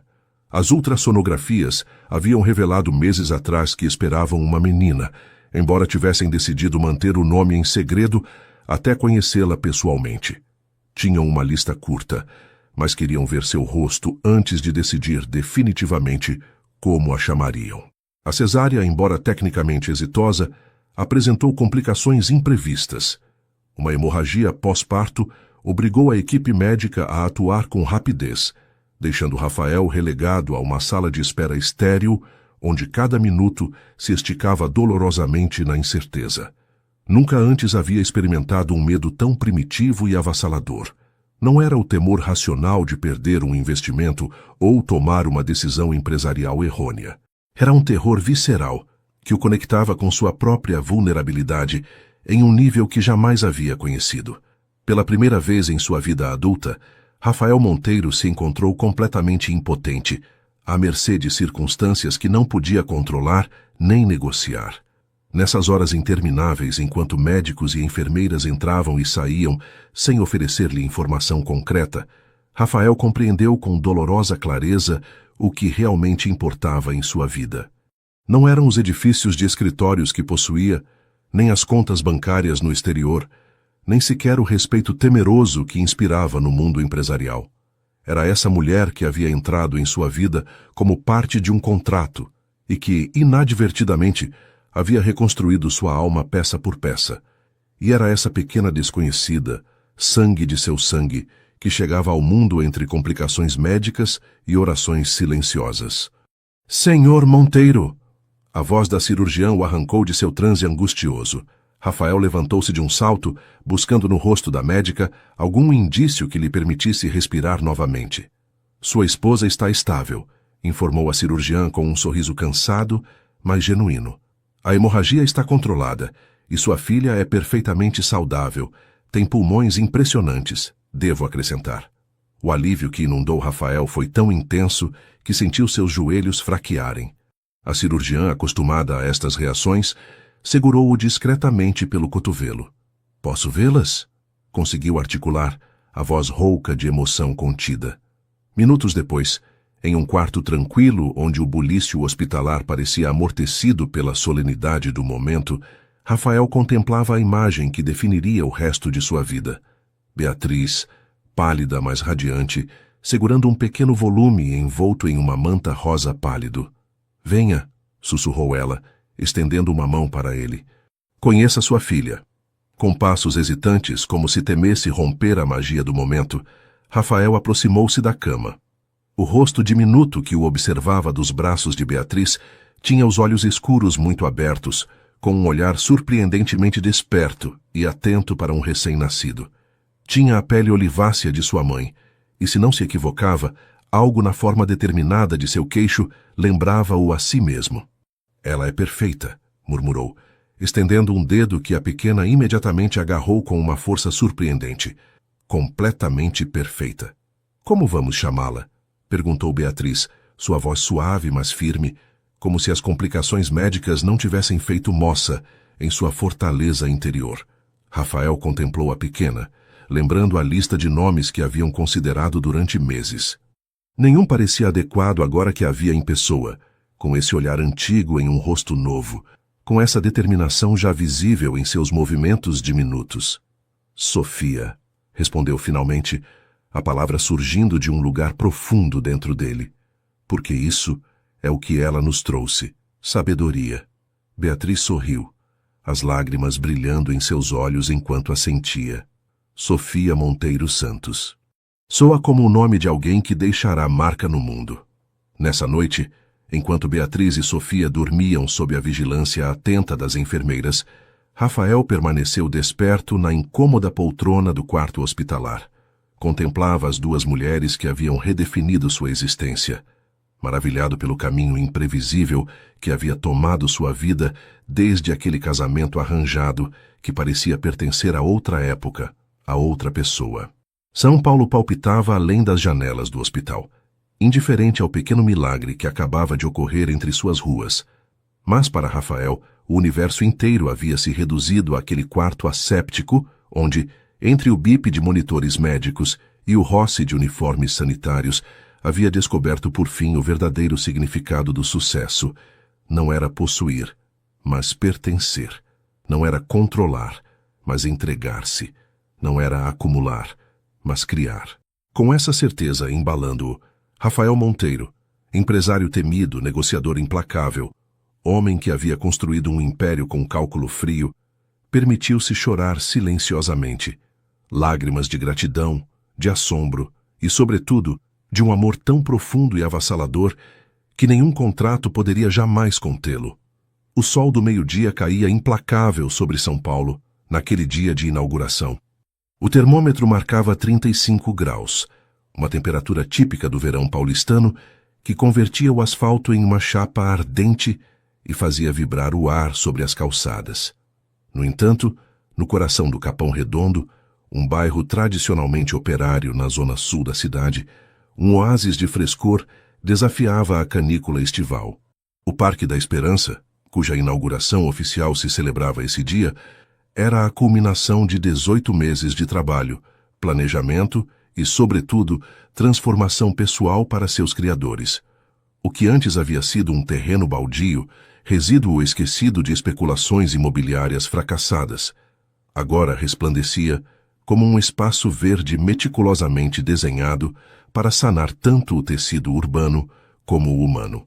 Beatriz, com Sofia de 10 meses nos braços, observava com uma mistura de orgulho e nervosismo como as autoridades municipais, vizinhos do bairro e representantes de diversas organizações sociais percorriam as trilhas sombreadas do parque, descobrindo seus múltiplos espaços.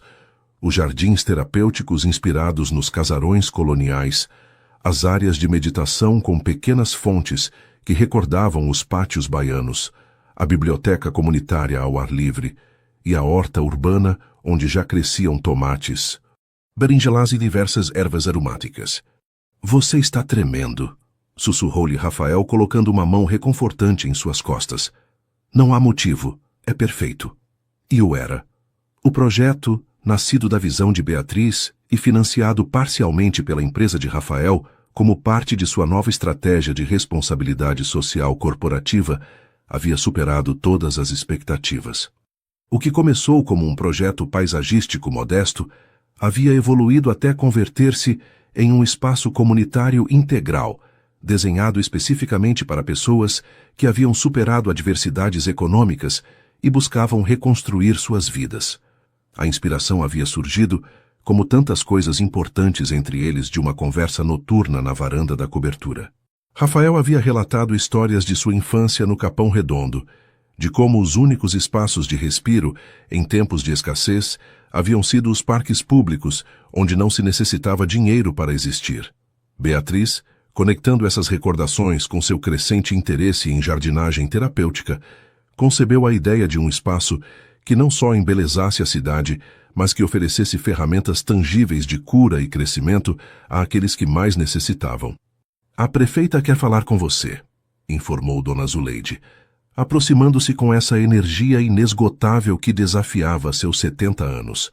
A professora de arte havia se convertido em uma avó adotiva para Sofia e em uma aliada inestimável para o projeto do parque, conectando Beatriz com artistas locais que haviam criado esculturas e instalações para o espaço.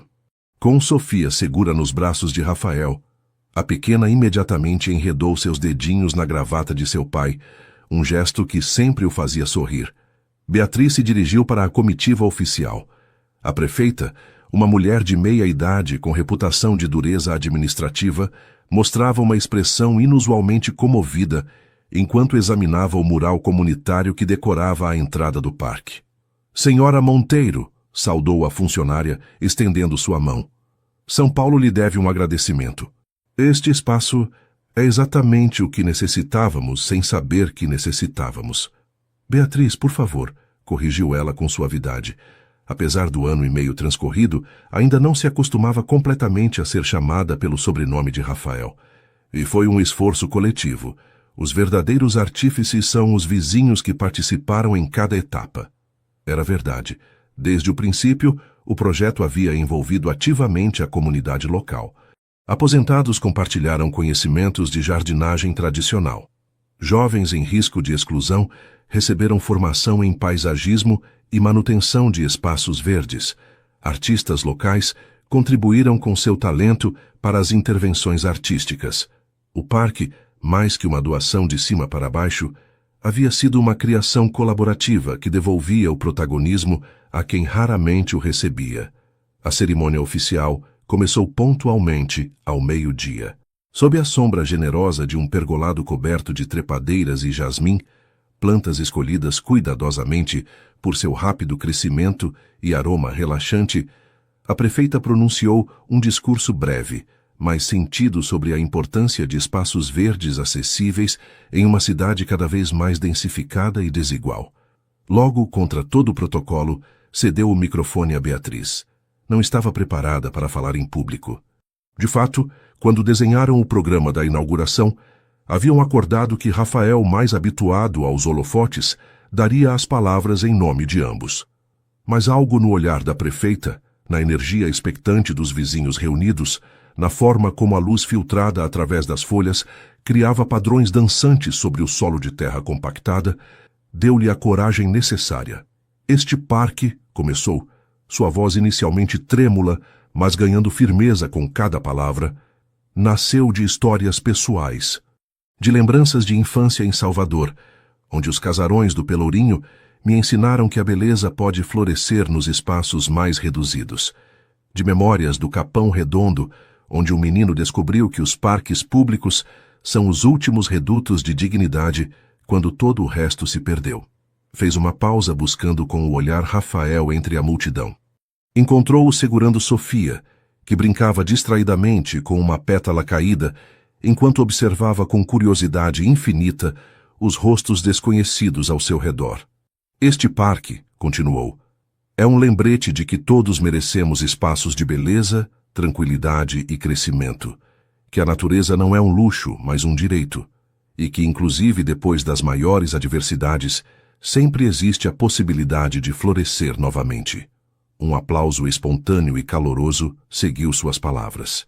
Enquanto regressava junto a Rafael, Beatriz sentia uma emoção indescritível expandir-se em seu peito.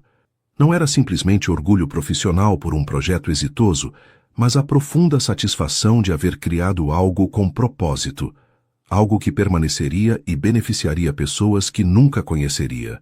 Você esteve magnífica, murmurou Rafael quando se reuniu com ele, tomando sua mão livre enquanto com a outra segurava Sofia, que agora se inclinava perigosamente, tentando alcançar uma borboleta que esvoaçava próxima. A inauguração continuou com um almoço comunitário nas mesas de piquenique, instaladas sob um bosque de ipês jovens. Vizinhos de todas as idades compartilhavam pratos caseiros, histórias e planos para a manutenção futura do espaço. Rafael e Beatriz se misturaram com naturalidade, sentando-se com famílias locais, escutando anedotas do bairro, aprendendo nomes e aspirações. Para surpresa de muitos, talvez inclusive para surpresa de si mesmo, Rafael Monteiro, o magnata temido em salas de juntas de toda a América Latina, parecia perfeitamente cômodo sentado em um banco rústico, com manchas de feijão tropeiro em sua camisa impecável, cortesia de Sofia, e suas tentativas de alimentar-se sozinha, conversando com um ancião aposentado sobre técnicas tradicionais de enxerto. Quando a tarde começava a cair, proporcionando um respiro ao calor inclemente, um momento inesperado transformou a inauguração em algo mais íntimo e significativo. Rafael aproximou-se do centro do parque, onde um coreto coberto de buganvílias criava um espaço circular perfeito. Levava Sofia nos braços, a pequena agora sonolenta, após um dia de emoções e descobrimentos. "Atenção, por favor", chamou, sua voz projetando-se com a autoridade natural que o caracterizava em entornos profissionais, mas agora tingida de uma calidez que só quem o conhecia intimamente reconhecia. "Há algo mais que quero compartilhar neste dia tão especial."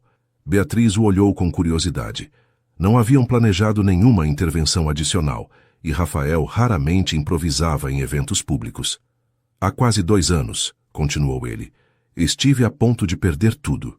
Não me refiro ao material, mas ao que verdadeiramente importa, a capacidade de conectar, de sentir, de pertencer. Estava tão focado em construir muralhas que esqueci para que serve realmente uma casa, para ser um lar." Um silêncio atento se instalou entre os presentes. Inclusive Sofia, como sentindo a importância do momento, permanecia quieta nos braços de seu pai, seus olhos escuros fixos nele, com esse olhar antigo que às vezes surpreendia a quem a conhecia. "Hoje, enquanto inauguramos este parque dedicado à esperança e à renovação, quero renovar também a promessa mais importante de minha vida." Girou-se para Beatriz, seus olhos brilhantes com uma emoção raramente exposta em público. "Beatriz Santos, você me faria a honra de casar-se comigo novamente? Desta vez não por convênio ou tradição, mas por eleição consciente e amor verdadeiro." Um murmúrio de surpresa e emoção percorreu a audiência. Beatriz, completamente desprevenida, sentiu que o mundo se detinha momentaneamente ao seu redor. As lágrimas brotaram antes que as palavras, enquanto avançava para Rafael e Sofia, o centro gravitacional de seu universo reconstruído. Sim, respondeu simplesmente, sua voz apenas audível, mas carregada de certeza absoluta. 1000 vezes sim. Sob os últimos raios de sol que se filtravam entre as folhas das árvores jovens, com os bem-te-vis cantando sua melodia vespertina entre os ipês recém-plantados, Rafael e Beatriz renovaram seus votos matrimoniais. Não houve oficiante formal, nem documentos legais, nem formalidades desnecessárias. Só palavras sinceras, promessas nascidas não da obrigação, mas do descobrimento mútuo, do crescimento compartilhado, da vulnerabilidade escolhida conscientemente. Sofia, sonolenta, mas determinada a participar, balbuciava ocasionalmente como se quisesse acrescentar suas próprias condições ao acordo, arrancando sorrisos de todos os presentes. Dona Zuleide, que segurava um buquê improvisado de flores silvestres colhidas do mesmo parque, chorava sem discímulo, suas lágrimas testemunho de como a arte, fosse em tela, em jardim ou em vida compartilhada, sempre encontrava formas de transformar o ordinário em extraordinário. O Parque da Esperança, com suas trilhas serpenteantes, seus espaços de reflexão e suas plantas cuidadosamente selecionadas para sanar e nutrir, converteu-se assim em cenário e testemunha da transformação mais significativa de todas, a de um contrato matrimonial em um compromisso autêntico, a de dois estranhos em companheiros de vida, a de um acordo comercial em uma história de amor que desafiava todas as probabilidades e expectativas. Enquanto os assistentes se dispersavam gradualmente, retornando a seus lares com o coração cheio e a esperança renovada, Rafael e Beatriz permaneceram no centro do parque, Sofia finalmente rendida ao sono entre eles. A luz crepuscular banhava São Paulo de tons rosados e dourados, um espetáculo que habitualmente contemplavam desde a distância privilegiada de sua cobertura nos jardins, mas que agora experimentavam a nível do solo, enraizados em uma comunidade, conectados com algo maior que eles mesmos. Sabe o que é o mais extraordinário? Refletiu Beatriz, sua voz apenas um sussurro para não despertar a pequena. Que tudo isto começou com um acordo frio, com duas pessoas que não se conheciam nem se elegiam. Rafael assentiu, compreendendo perfeitamente o caminho ao qual se referia. Às vezes, os começos mais improváveis conduzem aos destinos mais perfeitos, respondeu entrelaçando seus dedos com os dela, enquanto contemplavam sua criação compartilhada. Um parque, uma família, uma vida reinventada, onde as raízes de seus passados tão distintos se entrelaçavam para criar algo completamente novo e vibrante. A noite caiu suavemente sobre São Paulo, mas no coração do Capão Redondo, um pedaço de esperança ficava firmemente plantado, pronto para crescer e florescer durante gerações vindouras.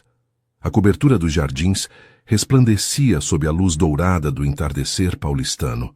Haviam passado 5 anos desde aquela primeira noite, quando, entre velas aromáticas e confissões inesperadas, dois estranhos unidos por um contrato começaram a vislumbrar a possibilidade de algo mais profundo. Agora, o espaço que uma vez fora uma vitrine de opulência minimalista e calculada se havia transformado em um lar no sentido mais pleno da palavra. O jardim vertical que Beatriz havia criado no pátio secreto florescia exuberante, uma explosão controlada de cores, texturas e aromas que mudavam com o passar das estações. O jasmim, que ocupava o lugar central, estava em plena floração, impregnando o ar com esse perfume doce e penetrante que marcava para eles o início de uma nova etapa em sua história compartilhada. Sofia, que acabava de completar 4 anos, corria descalça pelo apartamento com a energia inesgotável própria de sua idade, seus cachos escuros saltando com cada movimento, seus olhos, os mesmos olhos observadores e inteligentes de sua mãe, absorvendo cada detalhe do mundo que a rodeava. Em suas mãos levava um desenho, sua mais recente obra-prima de giz de cera e purpurina que havia criado especificamente para a ocasião. "Papai, olha o que fiz para a festa!" exclamou, irrompendo no estúdio compartilhado onde Rafael revisava uns documentos. Ele levantou o olhar imediatamente, um sorriso transformando seu rosto. Já não era o gesto medido e calculado que reservava para sócios comerciais, mas a expressão genuína de um homem que havia aprendido a priorizar o verdadeiramente importante. É magnífico, querida, respondeu, estudando seriamente o desenho que representava, segundo a interpretação livre de Sofia, sua família reunida sob uma árvore florida. Acho que é sua melhor obra até agora. Vamos colocá-la na mesa principal. Sofia assentiu com a solenidade de uma artista cujo trabalho recebe o reconhecimento merecido e saiu disparada em busca de Beatriz para compartilhar a notícia. Encontrou-a na cozinha, preparando petiscos para a pequena reunião que celebrariam essa noite. Não era um aniversário de casamento em sentido tradicional. A data de seu matrimônio original havia perdido relevância frente a outros momentos significativos de sua evolução conjunta. Mas a comemoração daquele dia no Parque da Esperança, quando renovaram seus votos, sob o céu aberto do Capão Redondo. Mamãe, chamou Sofia, abraçando-se às pernas de Beatriz. Papai disse que meu desenho pode ir na mesa principal. Posso te ajudar com as flores também? Beatriz sorriu, agachando-se para ficar à altura de sua filha. Claro que sim, minha vida. De fato, estava esperando por você para isso. Ninguém tem melhor olho para as cores que você. Era verdade. Desde muito pequena, Sofia havia mostrado uma sensibilidade estética que maravilhava a todos.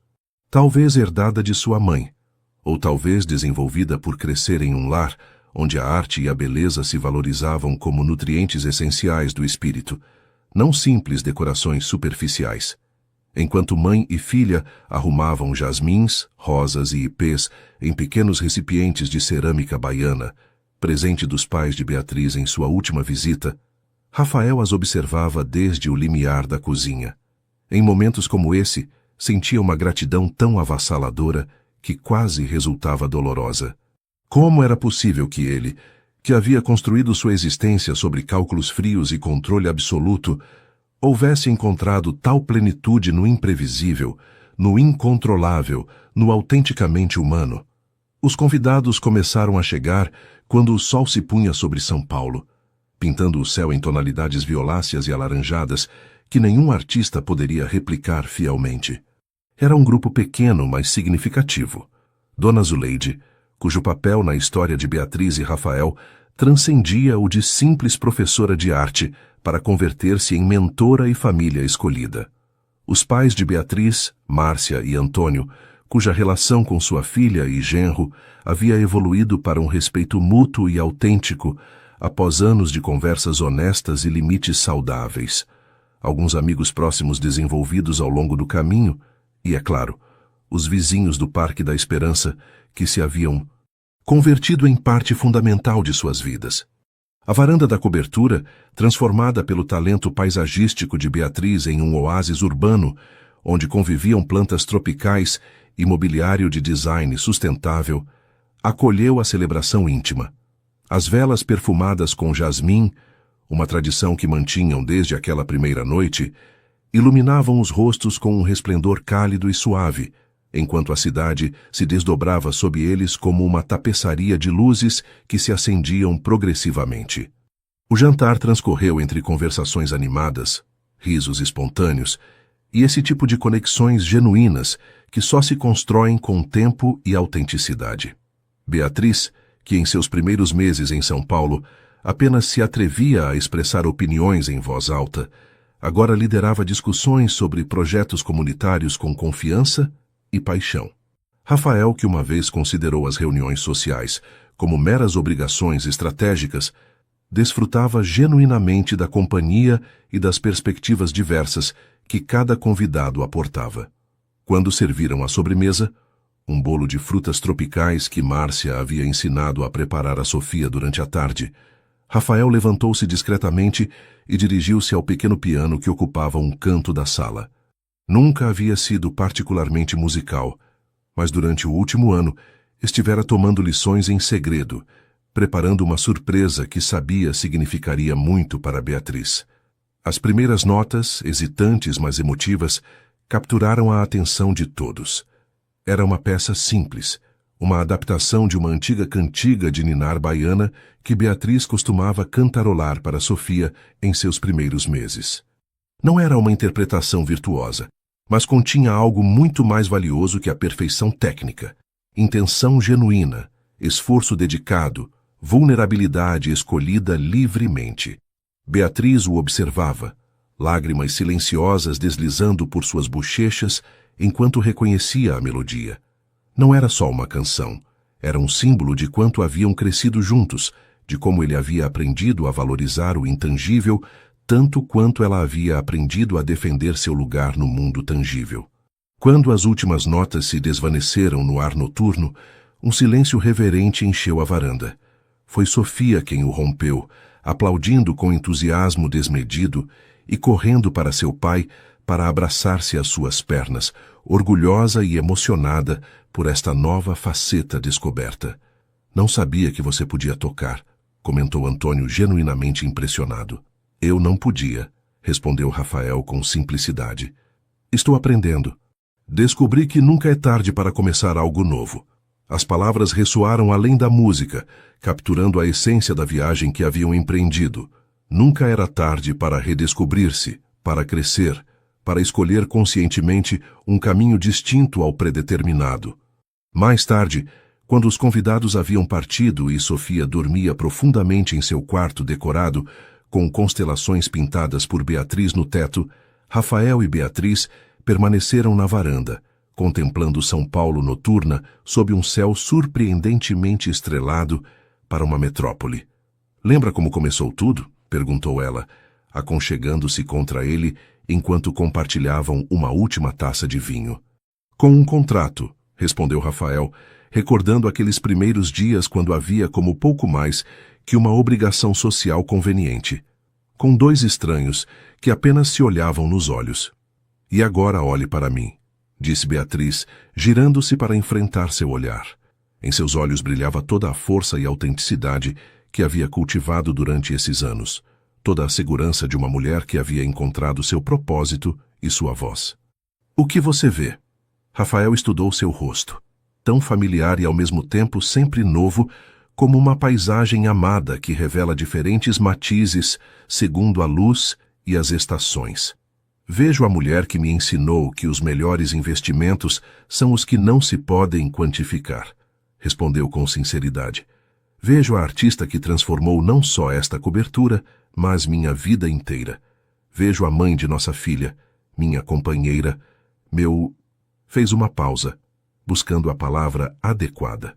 Após 5 anos juntos, seguia maravilhando-o como a linguagem às vezes resultava insuficiente para expressar as complexidades do coração humano. Meu lar, concluiu finalmente, porque isso é o que você é, Beatriz. Não importa onde estejamos, você é o lugar ao qual pertenço.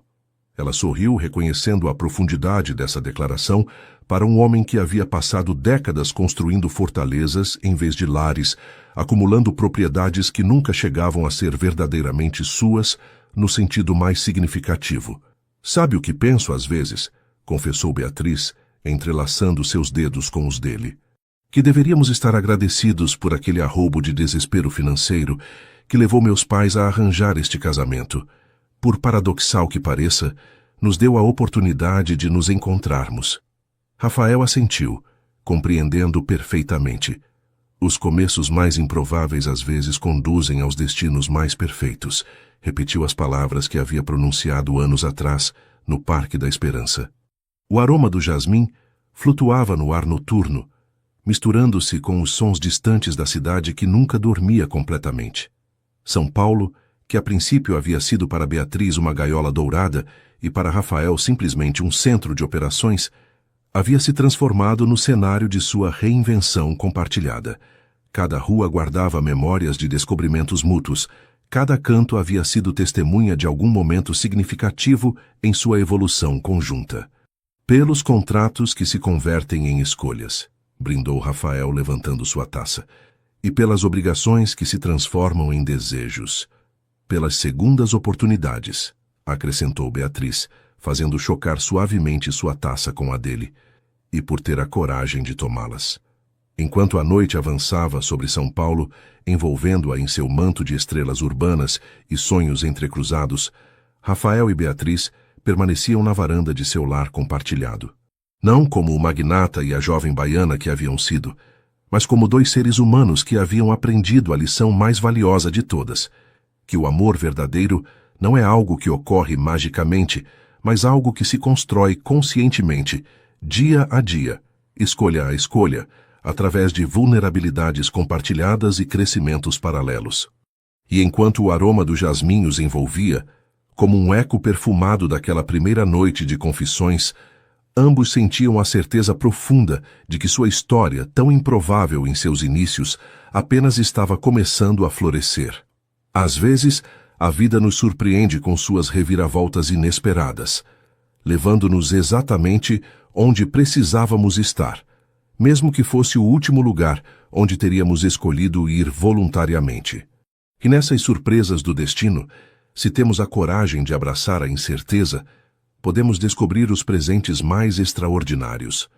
Um amor verdadeiro nascido do compromisso, uma família construída sobre a autenticidade e um lar que transcende paredes e tetos para residir no espaço sagrado que criamos entre dois corações que aprenderam a bater em sintonia.